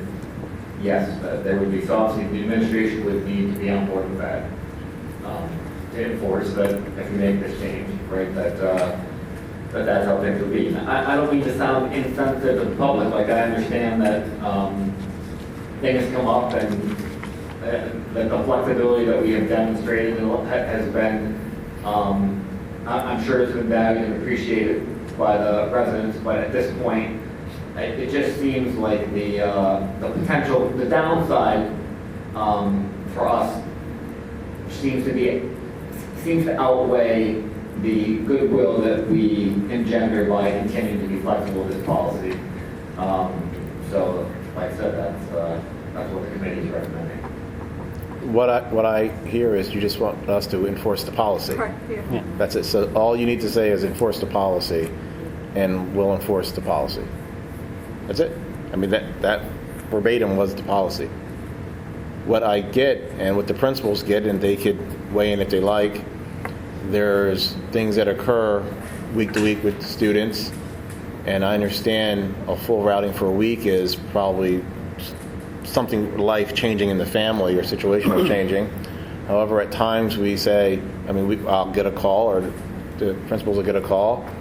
We need childcare. It is an emergency. Can my child take a ride home with their friend, because that's my childcare provider?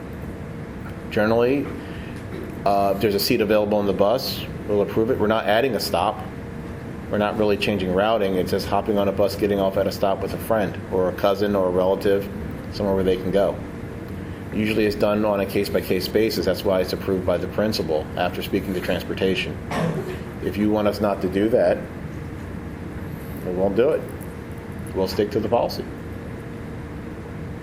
It's basically just trying to be flexible. But we're not adding, we're trying not to add stops or anything. We're just saying you can ride home with your best friend because that's going to be your babysitter for the day. We're not adding stops generally. Or nothing out of district. The result is going to be I'm going to have a dozen kids in the office because no one will be able to stop to pick students up. So that's going to be the result. Right now, we're getting everybody to a site where someone is there to take them as they get off the bus. If no one's available, if there's an emergency, that we're going to be the repository for those students. They'll be in my office. So, if that's what you want us to do, we'll do it. Mr. Harris, I think a real emergency is perhaps a different story. There's a terminology nowadays that didn't exist when I was young or even when my kids were young called play date. And I've heard that, well, my child has a play date at this other bus stop, so can get off on that. That's not an emergency. That's up to the parent to provide that transportation. I think an emergency, Mr. Miller, would need to be documented. What is the emergency? And I agree with you on that. Well, if we're going to give flexibility to the policy, then we should change the policy, have one policy, and put that flexibility in it. Because but what's happened is, and Mr. Ocasio could probably cite many examples of it when in his time with the transportation office, that we'd have a request to do one schedule Monday, Wednesday, Friday, and then a different one Thursday, the Tuesday, Thursday, and then every other week it's going to be this, and then tomorrow, but not tomorrow in the morning, but not the afternoon. Well, I think what happens is, it started off, you try to give a little bit, you show your willingness to be flexible and then what happens is invariably with that, people take advantage of it. And I think what you're hearing is to pull back on that a little bit, to provide some guardrails, because we certainly don't want to have students dropped off at the wrong stop or worst case not picked up, or taken to the wrong place where they shouldn't be, or the kid misses the stop because the bus driver's unfamiliar with the new student who's on the bus and doesn't know necessarily what stop he's going to get off. So if we're going to allow for emergency situations, which I would agree with, then let's look at the policy, change the policy. So why don't we set it back to you to come the administration and come back with what's a reasonable policy given for quote unquote emergencies or deviations from the policy. The most reasonable with what we're dealing with generally, because we get all kind of requests like outside of district, which we always decline, and what the most frequent situation is, it's a split household where the father lives at one location and the mother lives in another location, and generally the mother picks up, but then certain days of the week the father has custody, and that's probably the biggest variable right there. What I would like to stick with is a 3-day notice. With a 3-day notice, that gives us time to update route sheets, get the students on the bus schedule with a little more flexibility. For a more permanent change, 5 days makes sense, but I think the 3-day notice makes the most sense which we have already in place, part of the policy. But there are times when students, there are various households here in our community where Monday, Thursday they're with mom, and Tuesday, Wednesday, Friday they're with dad, and they both live within district. But they know that. Mr. Wolf has suggested, Mr. Harris, is that you spell this out and present it to us, as opposed to what's written now. What's written now allows no flexibility, correct? Only the 5-day. Okay, so what I think I'm hearing is that you want to alter that, then write it up so we can understand it. Okay. Is that acceptable to everybody? But then, I guess my question would be, how far are we going to take that again? Because what if I work 3 days a week and 2 days a week I'm home? So 3 days a week I want my kid to get dropped off at the babysitter's, and 2 days a week I want him to get dropped off at my house. And are we just doing it for? And I had that situation. My ex-husband and I lived in the district. We had one bus stop, and I made arrangements that I took her in the morning and did at his house, and on days that I had her, and we worked that out. Because I don't think it's not the district's responsibility. I'm sorry, it's not the district's responsibility to raise my child, right? It's mine, and I made the decisions that I had to make. And I'm not saying everybody has that luxury or that ability, but at what point do we stop being flexible? Is it, if it's split parents, is it, well, I work certain days and I don't work certain days, or, that's all I'm saying.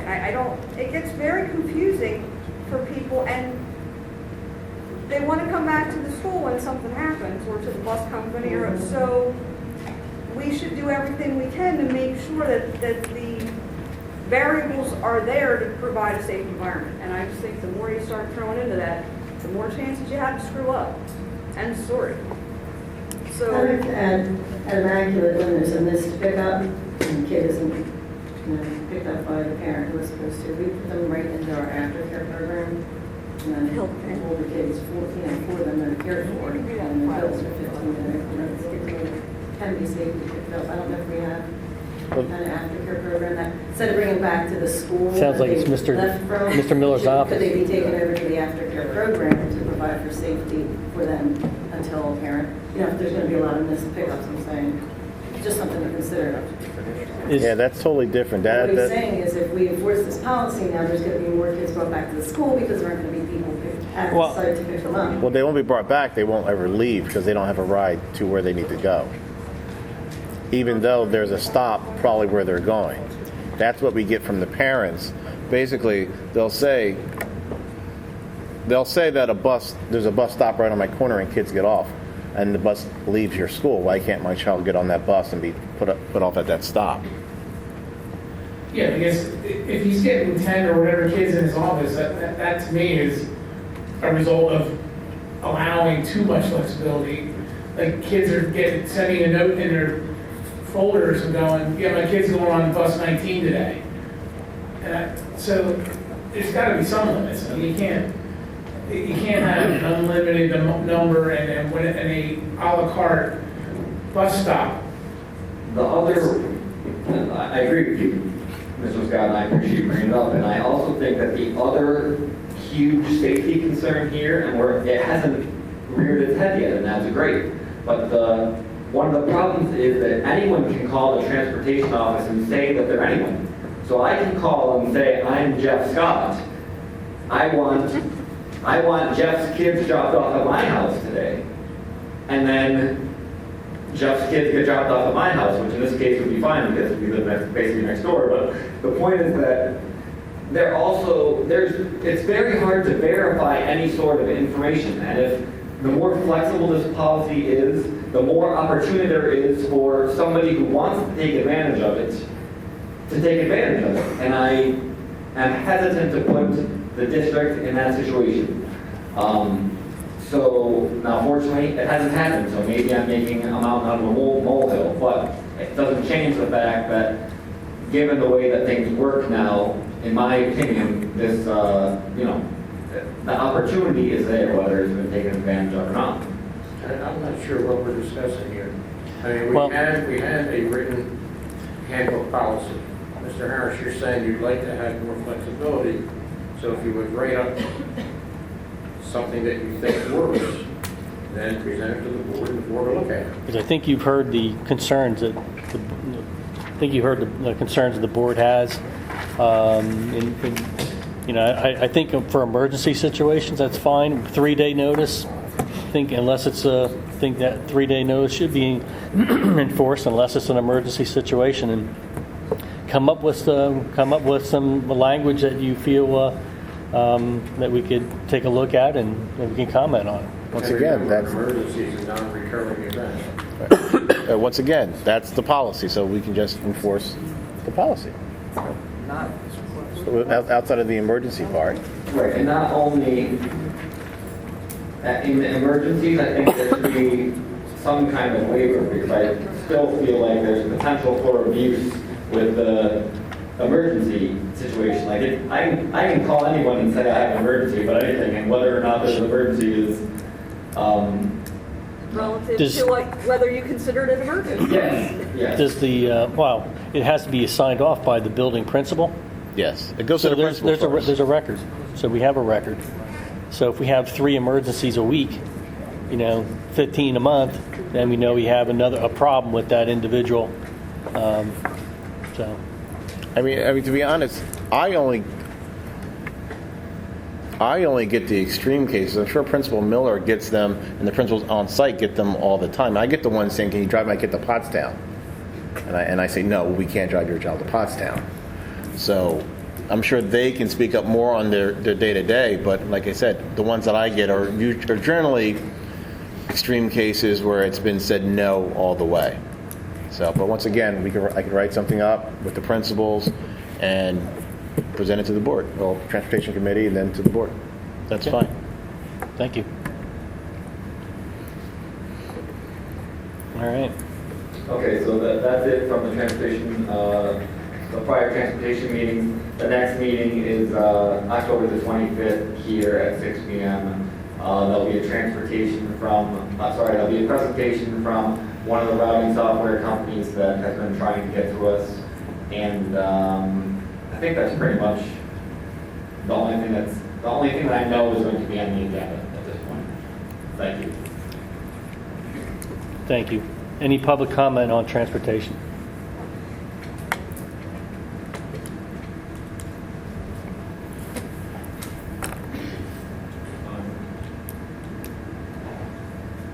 I'm Wayne Klein, Klein Transportation. 2 issues. First of all, the discussion we were just having about the... I'm sorry, could you hit your button again? It turned on, then it turned off. There you go. There. Is that better? That's better. I'd also like to stress the issue that it does leave the district and the contractors open to issues with mistakes happening when there's that many changes, and it's a huge responsibility for the drivers. Sometimes it could be an emergency, sometimes just for the convenience of the parents. The other issue I'd like to address, obviously I'm disappointed that the RFP is going to be extended, it sounds like. However, my main concern is both Steve Rhodes and myself submitted our proposal in a sealed envelope where no one would see that. Now, is that going to be confidential? That's already been open? Would that be shared? That's a good point. No, it should not be shared. It's not been read aloud or anything to my knowledge. The day it was received, when I met with Mr. Klein and Mr. Rhodes and their folks, I made it a matter of record that the purpose of that meeting was for the sole purpose of reporting and timely filing of the RFP response. We didn't open it then. After the meeting, Kathleen and I did a cursory review of it. That's as far as it's been. Okay. Then it should be secured, so no part of it is discussed or becomes public knowledge. It's locked in my office. Okay. So just to be clear, that information will not be shared with another potential Absolutely. contractor. Okay, thank you. That is our promise. No, I haven't seen it. That's all I have. Thank you. Wendy Sweet, Douglasville, 1856 Old Sweet Road, Douglasville, Pennsylvania. Mine is the Hello Winter's Coming conversation we try to have like every other year. I'm sorry, I can't see that. The provisions to make sure that those of us who live on the not so nice ends of the universe where the roads get closed, cars flip over, dump trucks flip over full of concrete, and the buses cannot progress, that we make sure biannually, like we've been doing, that the all call goes out to the people on that bus route that your child is not going home, your child is being returned to AEC, BEC, MEC, the middle school or the high school, that someone will still be there, because now with all these changes, our concern is if you live down Dead Man's Curve, if you live down Elberson and the bus can't get there, it's going to be 45 minutes to an hour before that bus can either get the kid to whatever facility that kid is going to have to go to. And it last year we had it really, really good. We didn't have any accidents that happened right in that snippet of time in the afternoon. In the morning, we had, I don't even know, the principals would probably remember better, but I know there were a few in the morning. So just, biannually, we try and make sure that there is a policy and something's going to happen, so.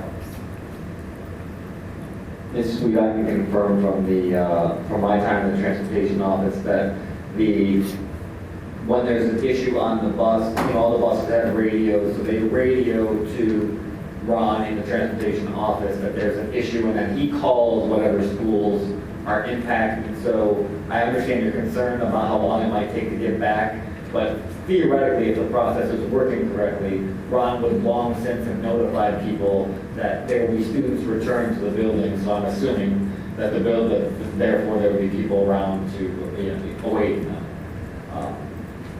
Yeah, I just want to make sure, because I know last year there was nothing. It was 8:30. We were like an hour and a half late on morning runs getting through, and I remember 2 years ago we had issue where it was like 4:30 in the afternoon, it's tough when your bus is there and can't progress, and emergency services, there's nowhere to turn around. So just if there's a conversation about tightening things, maybe it's just one more thing, because somebody's going to be richer than I am trying not to be. Thank you, though. Thank you. Any other public comment? Okay, seeing none, we'll move to old business. The presentation on the updated enrollment study. You want the whole presentation? Sorry? Screen? Yeah, you want to, if you can use overhead.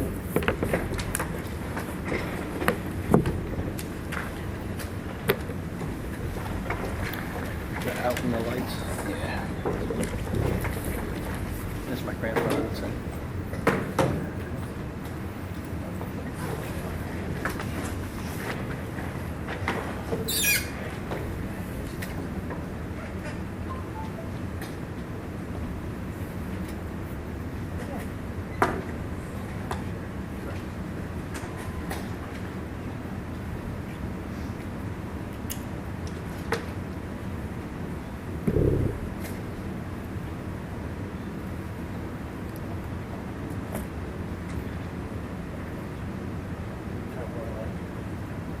Coming on.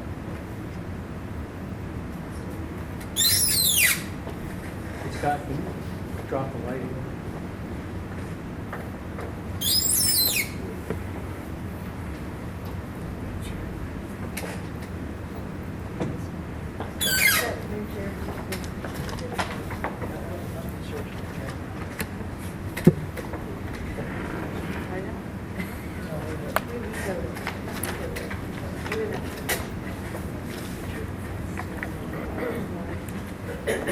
This is just an update to what has been presented in the past. It's the enrollments. Oops, sorry, Scott. I should get my kids in here. He didn't see it.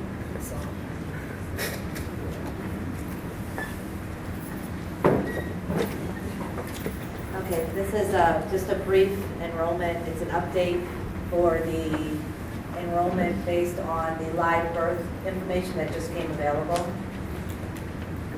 We have the annual births for Daniel Boone. What I did was I added the 2015. Okay. We have the annual births I updated for 2015. I just want to make note that there were 16 less live births in 2015 than the prior year. So you can see the this slide shows the births by just the community county, like there's the Amity Township, Birdsboro Borough, the Union Township.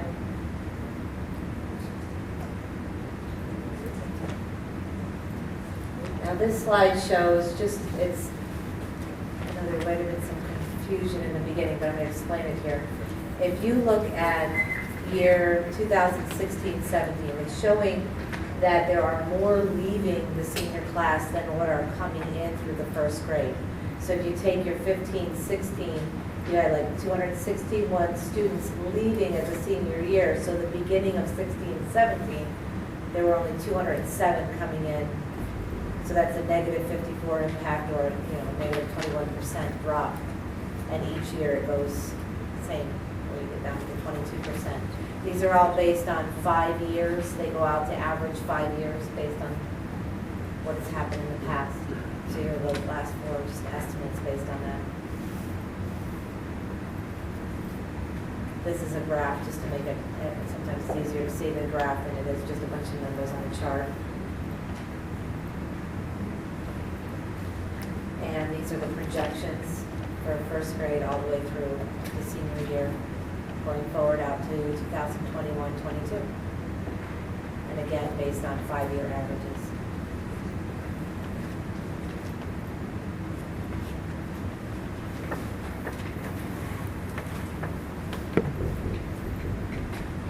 Kathleen, this seems, looking at these projections, that just seems to fit with our actual model where we've lost about 100 students per year for the last 4 or 5 years. Yes. And based on the birth rate, you're saying that projects to continue. Yes, it does.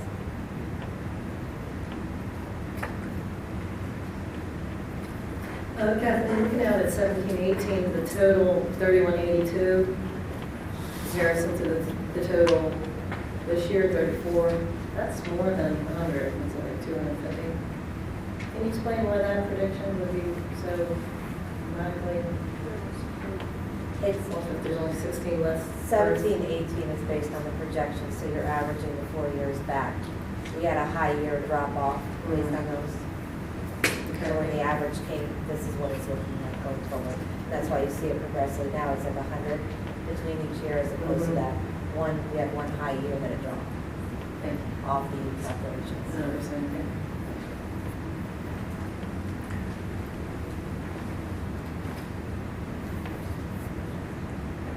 Now, are we going to measure the accuracy of the predictions based on actual? Ken? Without updating it for current, what's actually, I want to see if the model, this is the Selden Bridge model, I know the term was not very flattering, survivability, so they prefer to call it retention. If that is actually tracking at the end of the year, so we can see at the end of the year what our projection was based on versus what the actual versus projected. Keep this and do a comparison on the next one. Yeah, I just want to keep a static model. Yep. Okay. Absolutely. Yeah, I also wonder, so those numbers for 21, 22, so they're based on the projection of a 5-year average, is that what? Yes. Okay. So I'm wondering if maybe we want to drop, we go back to the years of the birth rates. I'm wondering if we want to take into account dropping some of those. So how far back? So I think that 2012 number, I think, is an anomaly. I think that number is definitely one that should be pulled out. But if there's any higher ones in there as well, like the 2004 or 5 really out there. I don't know if they're still counted in those numbers going forward, but they should probably be pulled out. So I was wondering if that 2012 number is skewing things. Understand what I'm saying? I understand. That's why there's that big jump right there between 16 and 17. Is because there was one that dropped off, so it could be skewing it based on that. Yeah, so I was wondering if you want to throw out some of those high-low numbers in our numbers going forward. Just a thought. Well, I mean, in theory, if your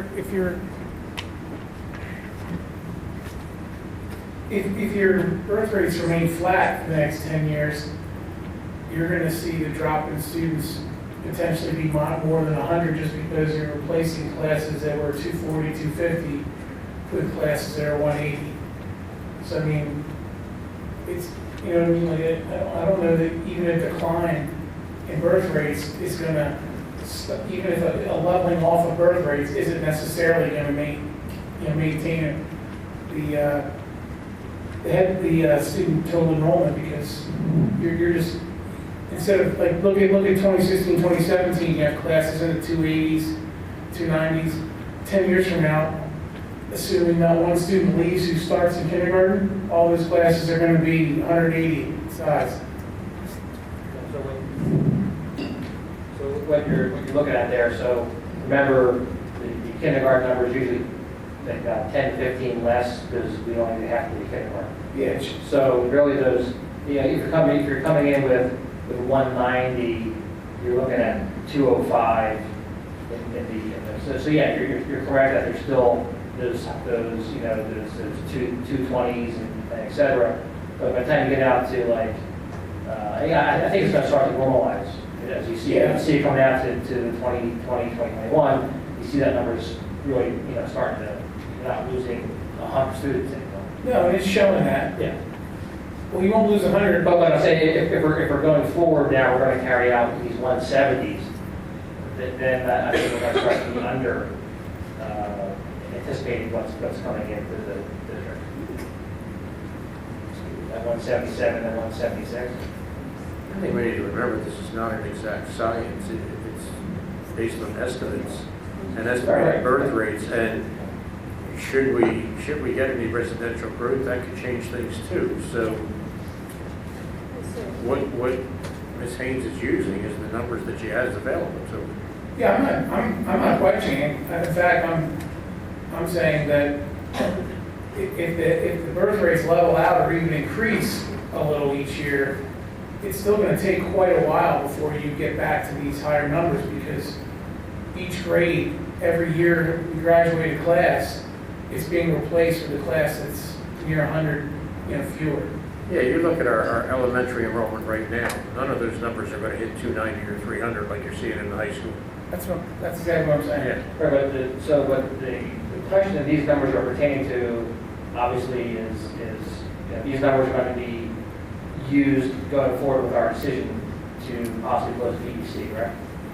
So what we need to make sure we have good numbers on is if we have the capacity with AEC and MEC to hold students. Right. So that's why I want to make sure that the numbers we have going in kindergarten are. You're correct. I mean, we're still going to lose through middle school and high school. We're still going to lose because that smaller number is going to be going through there, and that's a separate issue to address. The capacity in middle school and the high school. You have another check and balance on this too. I mean, Mr. Sullenbridge's model went back prior to 2016-17, and I think if we check our actual enrollment versus what he projected, we'd see the accuracy. Right, but and I think actually our actual enrollment was lower than what he Mr. projected. Sullenbridge's model relies very heavily on the birth rates, Right. which this does. But what I'm saying is, if we're going projecting forward, that 1 year we had that really low number, I think was an anomaly. Right. That's all I'm saying. They sort of make up, I mean, I'm looking more at first grade than kindergarten numbers. So in first grade in 19, 20, and 2021, you're back up 25, 35 students over the 2012 year. Right? So the 2012 year, you look at it, it's the 156 coming into that 17, 18 year, right? Well, I'm looking at more at first grade because kindergarten Right, isn't full day. Right, what I'm saying is that's when that number hits. Right. And then, it goes up to 170 the next year. Right, But- and then 195, Right, 206. but I think that 190 number is probably a good bet, as opposed to the 177 and 176 going after the 2020, 2021. Yeah, but if you add, you say you're adding 34 students to the total, that's not changing anything drastically. Well, it will for that year, and then, Well, even for that year, you would be taking the 3182 to 3216. yeah, but I think what Dave's saying is, in the grand scheme of things, the overall head count and enrollment is one thing, but over the next 2 or 3 years, we need to be really pretty tight with our elementary school enrollment. And if you let that 1 year dictate projections going forward, the 5-year averages are skewing it. Like I would argue the 156 is way low. And so if you're looking at what our elementary school enrollment's going to look like in the next 3 years, I don't know that you want that number in there. That's all. I'm not debating that. We're saying that. That's what I'm saying. If you made that 190, you're adding 34 students to the total. That's all you're doing. No, it doesn't have any bearing on the overall enrollment. Adding the 30 students, I'm saying big picture is not the issue with it's the first, second, third grade numbers. I think you're saying capacity, correct? Correct. Okay, he's saying capacity, and you're saying overall numbers. So when I ran my numbers, when we talked about the reconfiguration, we used 180, 190 at the kindergarten level, and we added about 10% more for first grade, okay? So we were looking at saying 220 that we needed in kindergarten to keep us relatively flat, getting in the first grade, adding another 10, 15 more percent. We're not getting 220 right now in kindergarten. We're getting 180, 190. And as we go, this is the bubble here that we're looking over at Amity. You know, this is my daughter's year right here, which was the bubble in fourth grade coming through. If you look down here, you have the senior year this year at 294, the junior year at 304. We're not going to have another 300 class unless someone starts moving in 10th grade and we get over 300. We start going 295, 298, 292, 286. This is the bubble year, 278. This is the big fifth grade that we have going on. So we slowly start to decline. When you bring these numbers forward, I agree, this is probably too low. We're bringing in about 180, 190, okay? So we're staying around that 205, 207 number, 210, even 220. But if you look, that's still less, 20, 30 less than anything else that we have. So I know these are all estimates, but if you look at the past and going forward, we need to bring in more at the kindergarten level just to remain flat. And if you get down to the end, you got 1182 graduating, well, and at the high school, 1136. I mean, these are scary numbers here at the high school. But right now, and scary numbers everywhere. But once you get past this bubble group right here, you're in the 240s. We're not increasing our numbers at any of the prior grades. We're just constantly going down. But the buzzsaw we ran into last year was the numbers that the district put out, using that 156, and I think was carried forward for several years at NEC for kindergarten coming in. And, if we're saying to the community we're closing BEC because we have enough capacity at AEC and MEC, then we need to make sure we're using a correct number, the 180 to the 190, so and the public can see that indeed there is the capacity of those two schools to handle it, so that we can actually show that. So that's my I know we got issues, if this things continue going forward with this one. My concern is we're going to be voting another vote to realign BEC coming this year. So I want to make sure that the numbers we use in the building capacities for NEC and BEC are good valid numbers. So what you're proposing is to override the data for that. Well, you're going to manually override the data that's there to add to 2017-18 156 and make it keep that 156 or where are we at here? So we'll see maybe what that number is going to be. Might be, but we don't know. But that birth year was definitely low. I'm just saying, make sure going out that we take that into account. When we did ours, we used 180. We didn't look at 156. We used 180, 190. I think the plan put out last year had 156 going into kindergarten for 3 years. And we used 180. We used 180. When we come to the point where we're actually going to vote on the proposal, I think it's at that point that we have to make sure the numbers are accurate. Right now, if that's based on birth rates, to put any number other than 156 there is a guess. So it's 156. But it's based on something. So which guess is better, 156 or 180? It's based on something. It's based on birth rates. So when Mr. Harris comes up with a proposal to realign any of the buildings, then we have to look at capacity. You won't know the enrollment for 17, 18 in kindergarten until next August. Yep. Well, that proposal is going to come down before next August. That's right. I think there's an important consideration, though, that is being looked over, and that is, right now, the largest capacity issue is at where? AEC. If the kindergarten numbers are wrong, that doesn't affect AEC at all.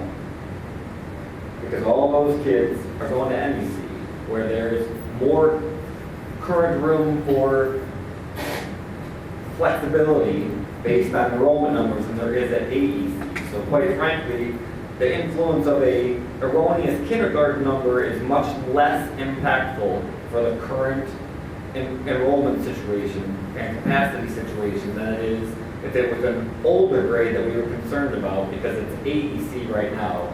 That's the biggest, that has the largest capacity. Good job.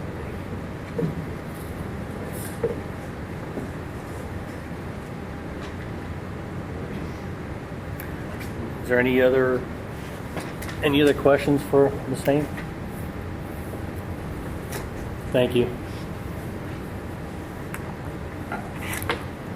I think it would be helpful, just as time permits, to do an overlay of the projection versus the actuals.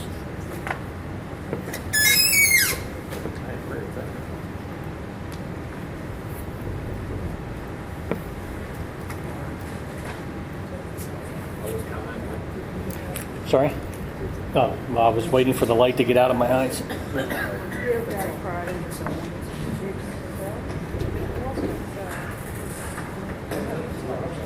Is there any public comment?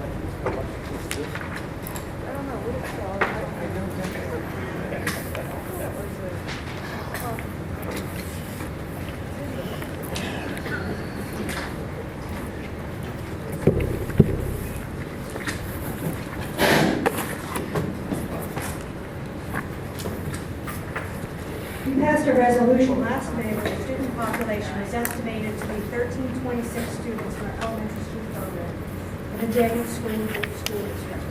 The plan to move all students into 2 buildings was voted in, and only 2 weeks consideration of these numbers, with little or no Can you hear me now? With little or no margin of error. Let's fast forward to today's enrollment numbers. The enrollment today is 1408. That's 82 more students than what your resolution said. Do you realize that in 2017 to 18, you projected on your resolution to close a neighborhood school to be 1211 to be the total enrollment? Today's enrollment projections are 1309, 98 more students. Let's fast forward to 2018-19. Your resolution states 1125. Now we're at 1255, 130 more students than what you originally said in the resolution, where it was absolutely necessary to close my neighborhood school in a 3-part plan. The purpose of this realignment was to move the kids into 2 buildings to improve our students' education and to save money, neither of which I can see is happening. Furthermore, the Thompson study, which cost the district $17,000, recommended waiting 3 years to start looking at this consolidation. We begged you to wait those 3 years, because now these numbers are inaccurate. And now it's looking less and less like moving into 2 schools is going to be good. Now, just saying these are the usual growing pains at the beginning of the school year marginalizes this mistake. And that mistake is that this move simply should not have started. what happened at this point. It's like saying a mere speed bump, but it's really just a tsunami. It's not a little wave. And it's affecting all of us. I guarantee if we had 3 buildings open today, that we truly would have had very few hiccups to the beginning of the school year. I know a parent in 4th grade who said her child didn't receive any math instruction for the first 4 days of school at AEC. Students have been left on school buses due to overly complicated scheduling, and now we're looking at classroom capacity as a guideline so they can be broken. Therefore, leaving our 4th graders with one less teacher. Your numbers continue not to support this move, yet the district keeps moving forward, even after the public and taxpayers keep asking you to put the brakes on. There's a clear reassurance that this resolution was passed that we'd be able to reverse the decision, but no one seems to be putting the brakes on.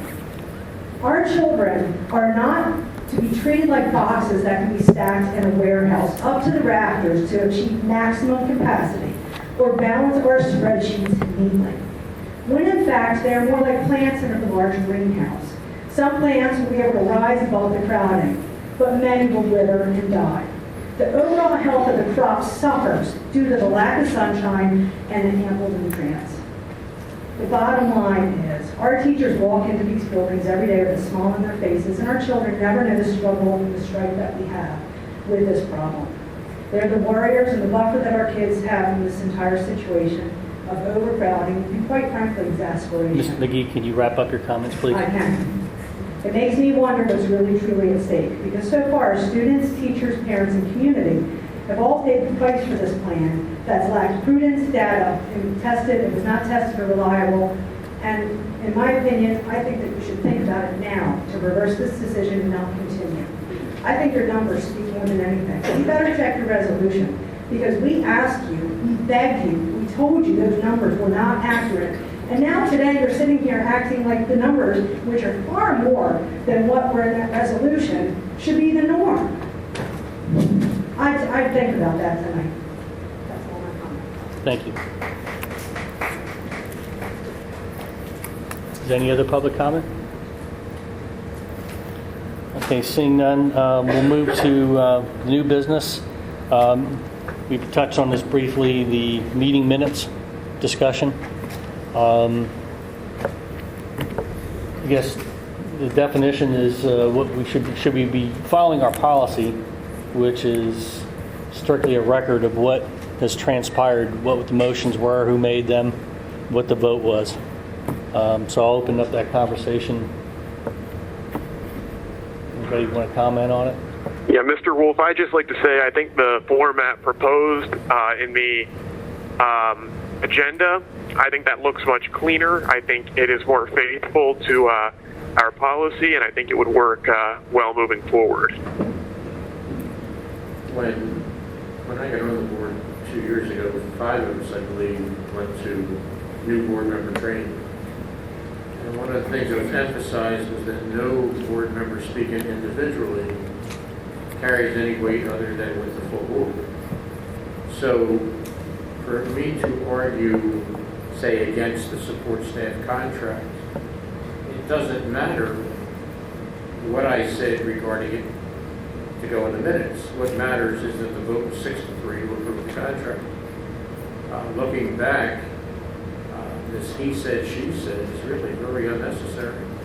And if anybody needs or feels the need to hear what an individual board member said, they always have the option to listen to the recording.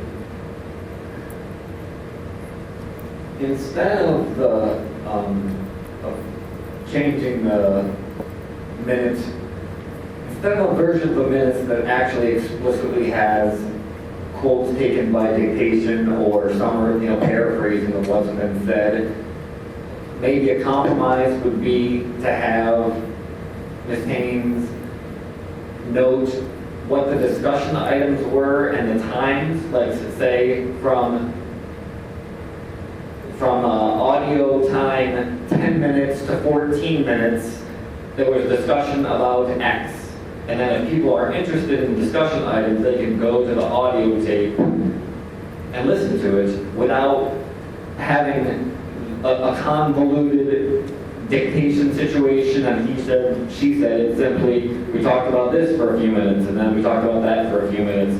So it would give people a way to, it'd be essentially an index to the audio file for people who don't want to listen to 3 hours of audio. Just a thought. Slightly different take. We have a formal policy on what the minute should be. Mm-hmm. If it's going to change, you should go to the policy committee to discuss. Well, I would say, Mr. I'm looking at the policy right now, Mr. Martino, and I guess it's up to interpretation, but in there it says number 4, it should provide substance of all official actions.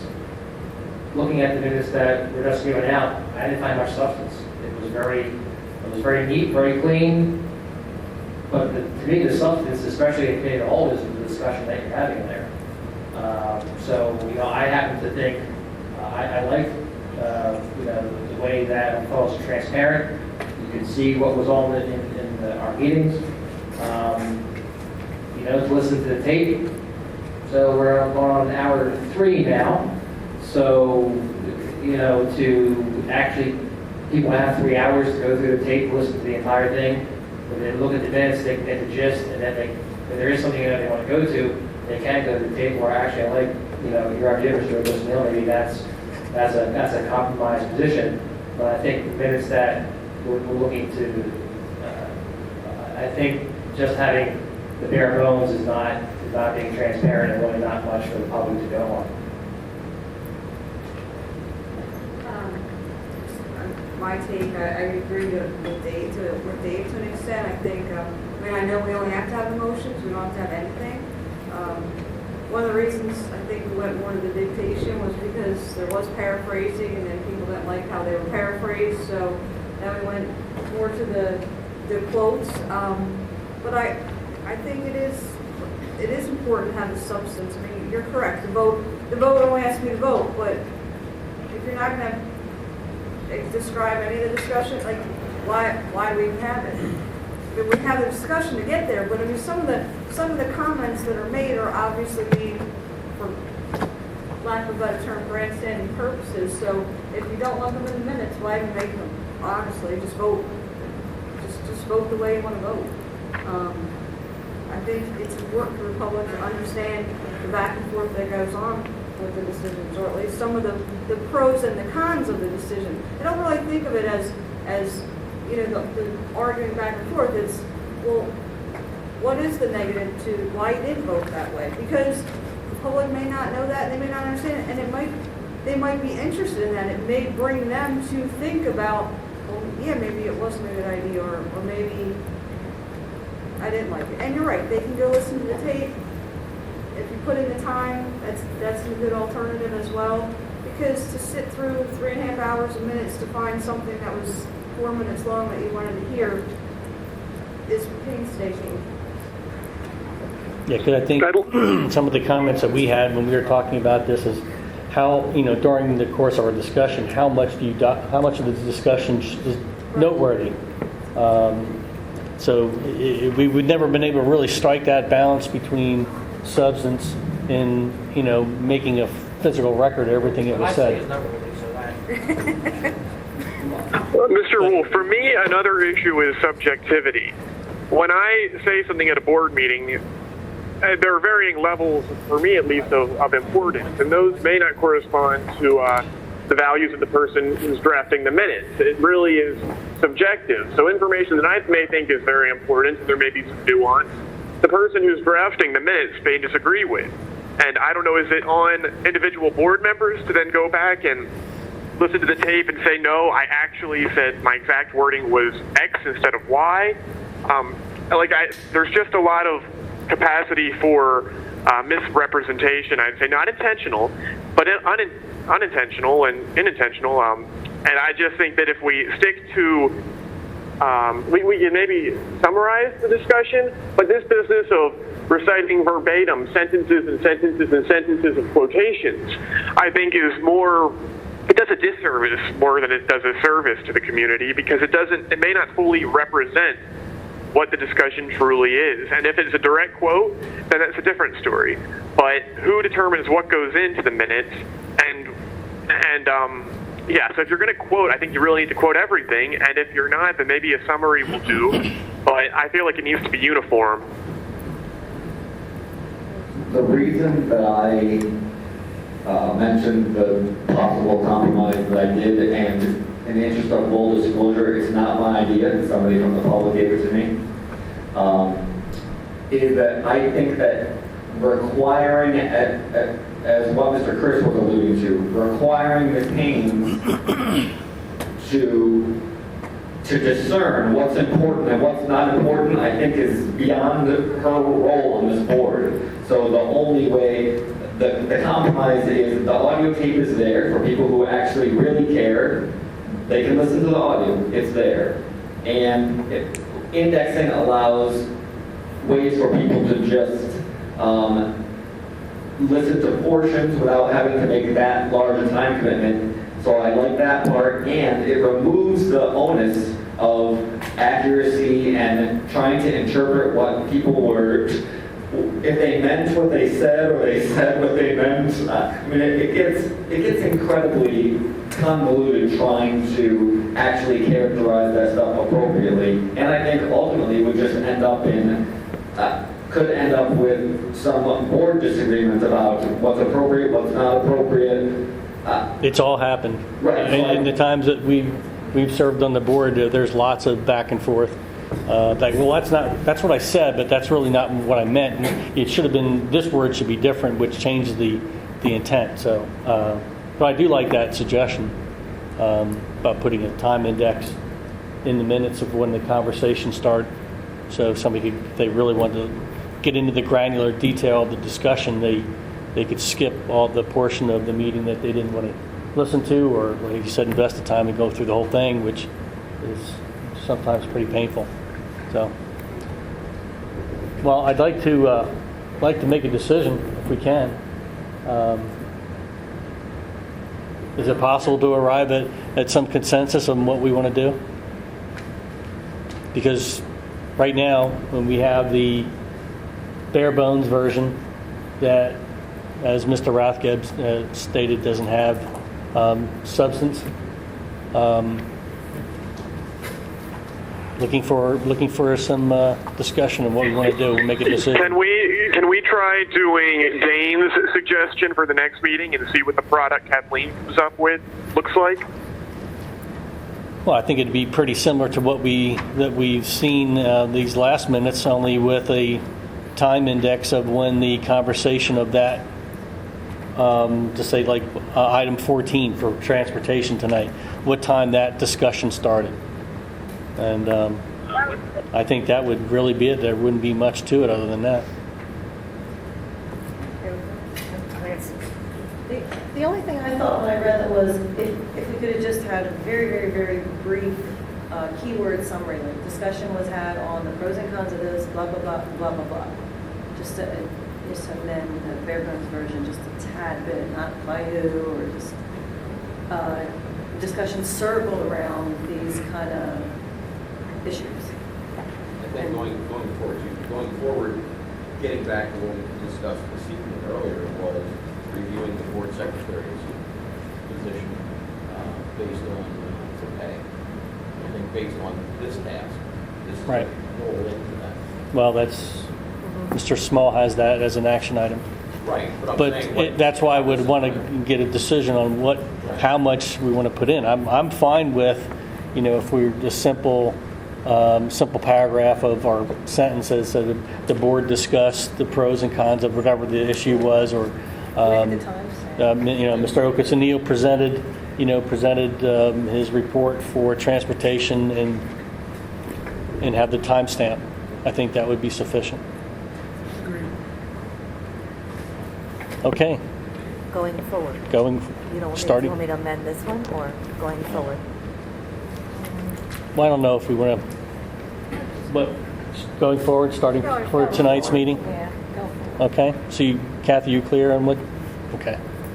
All right, great. We'll put this to bed for at least another year. All right. Is there any presentations by the public on any issues? Seeing none, looking for a motion for adjournment. So moved. Second.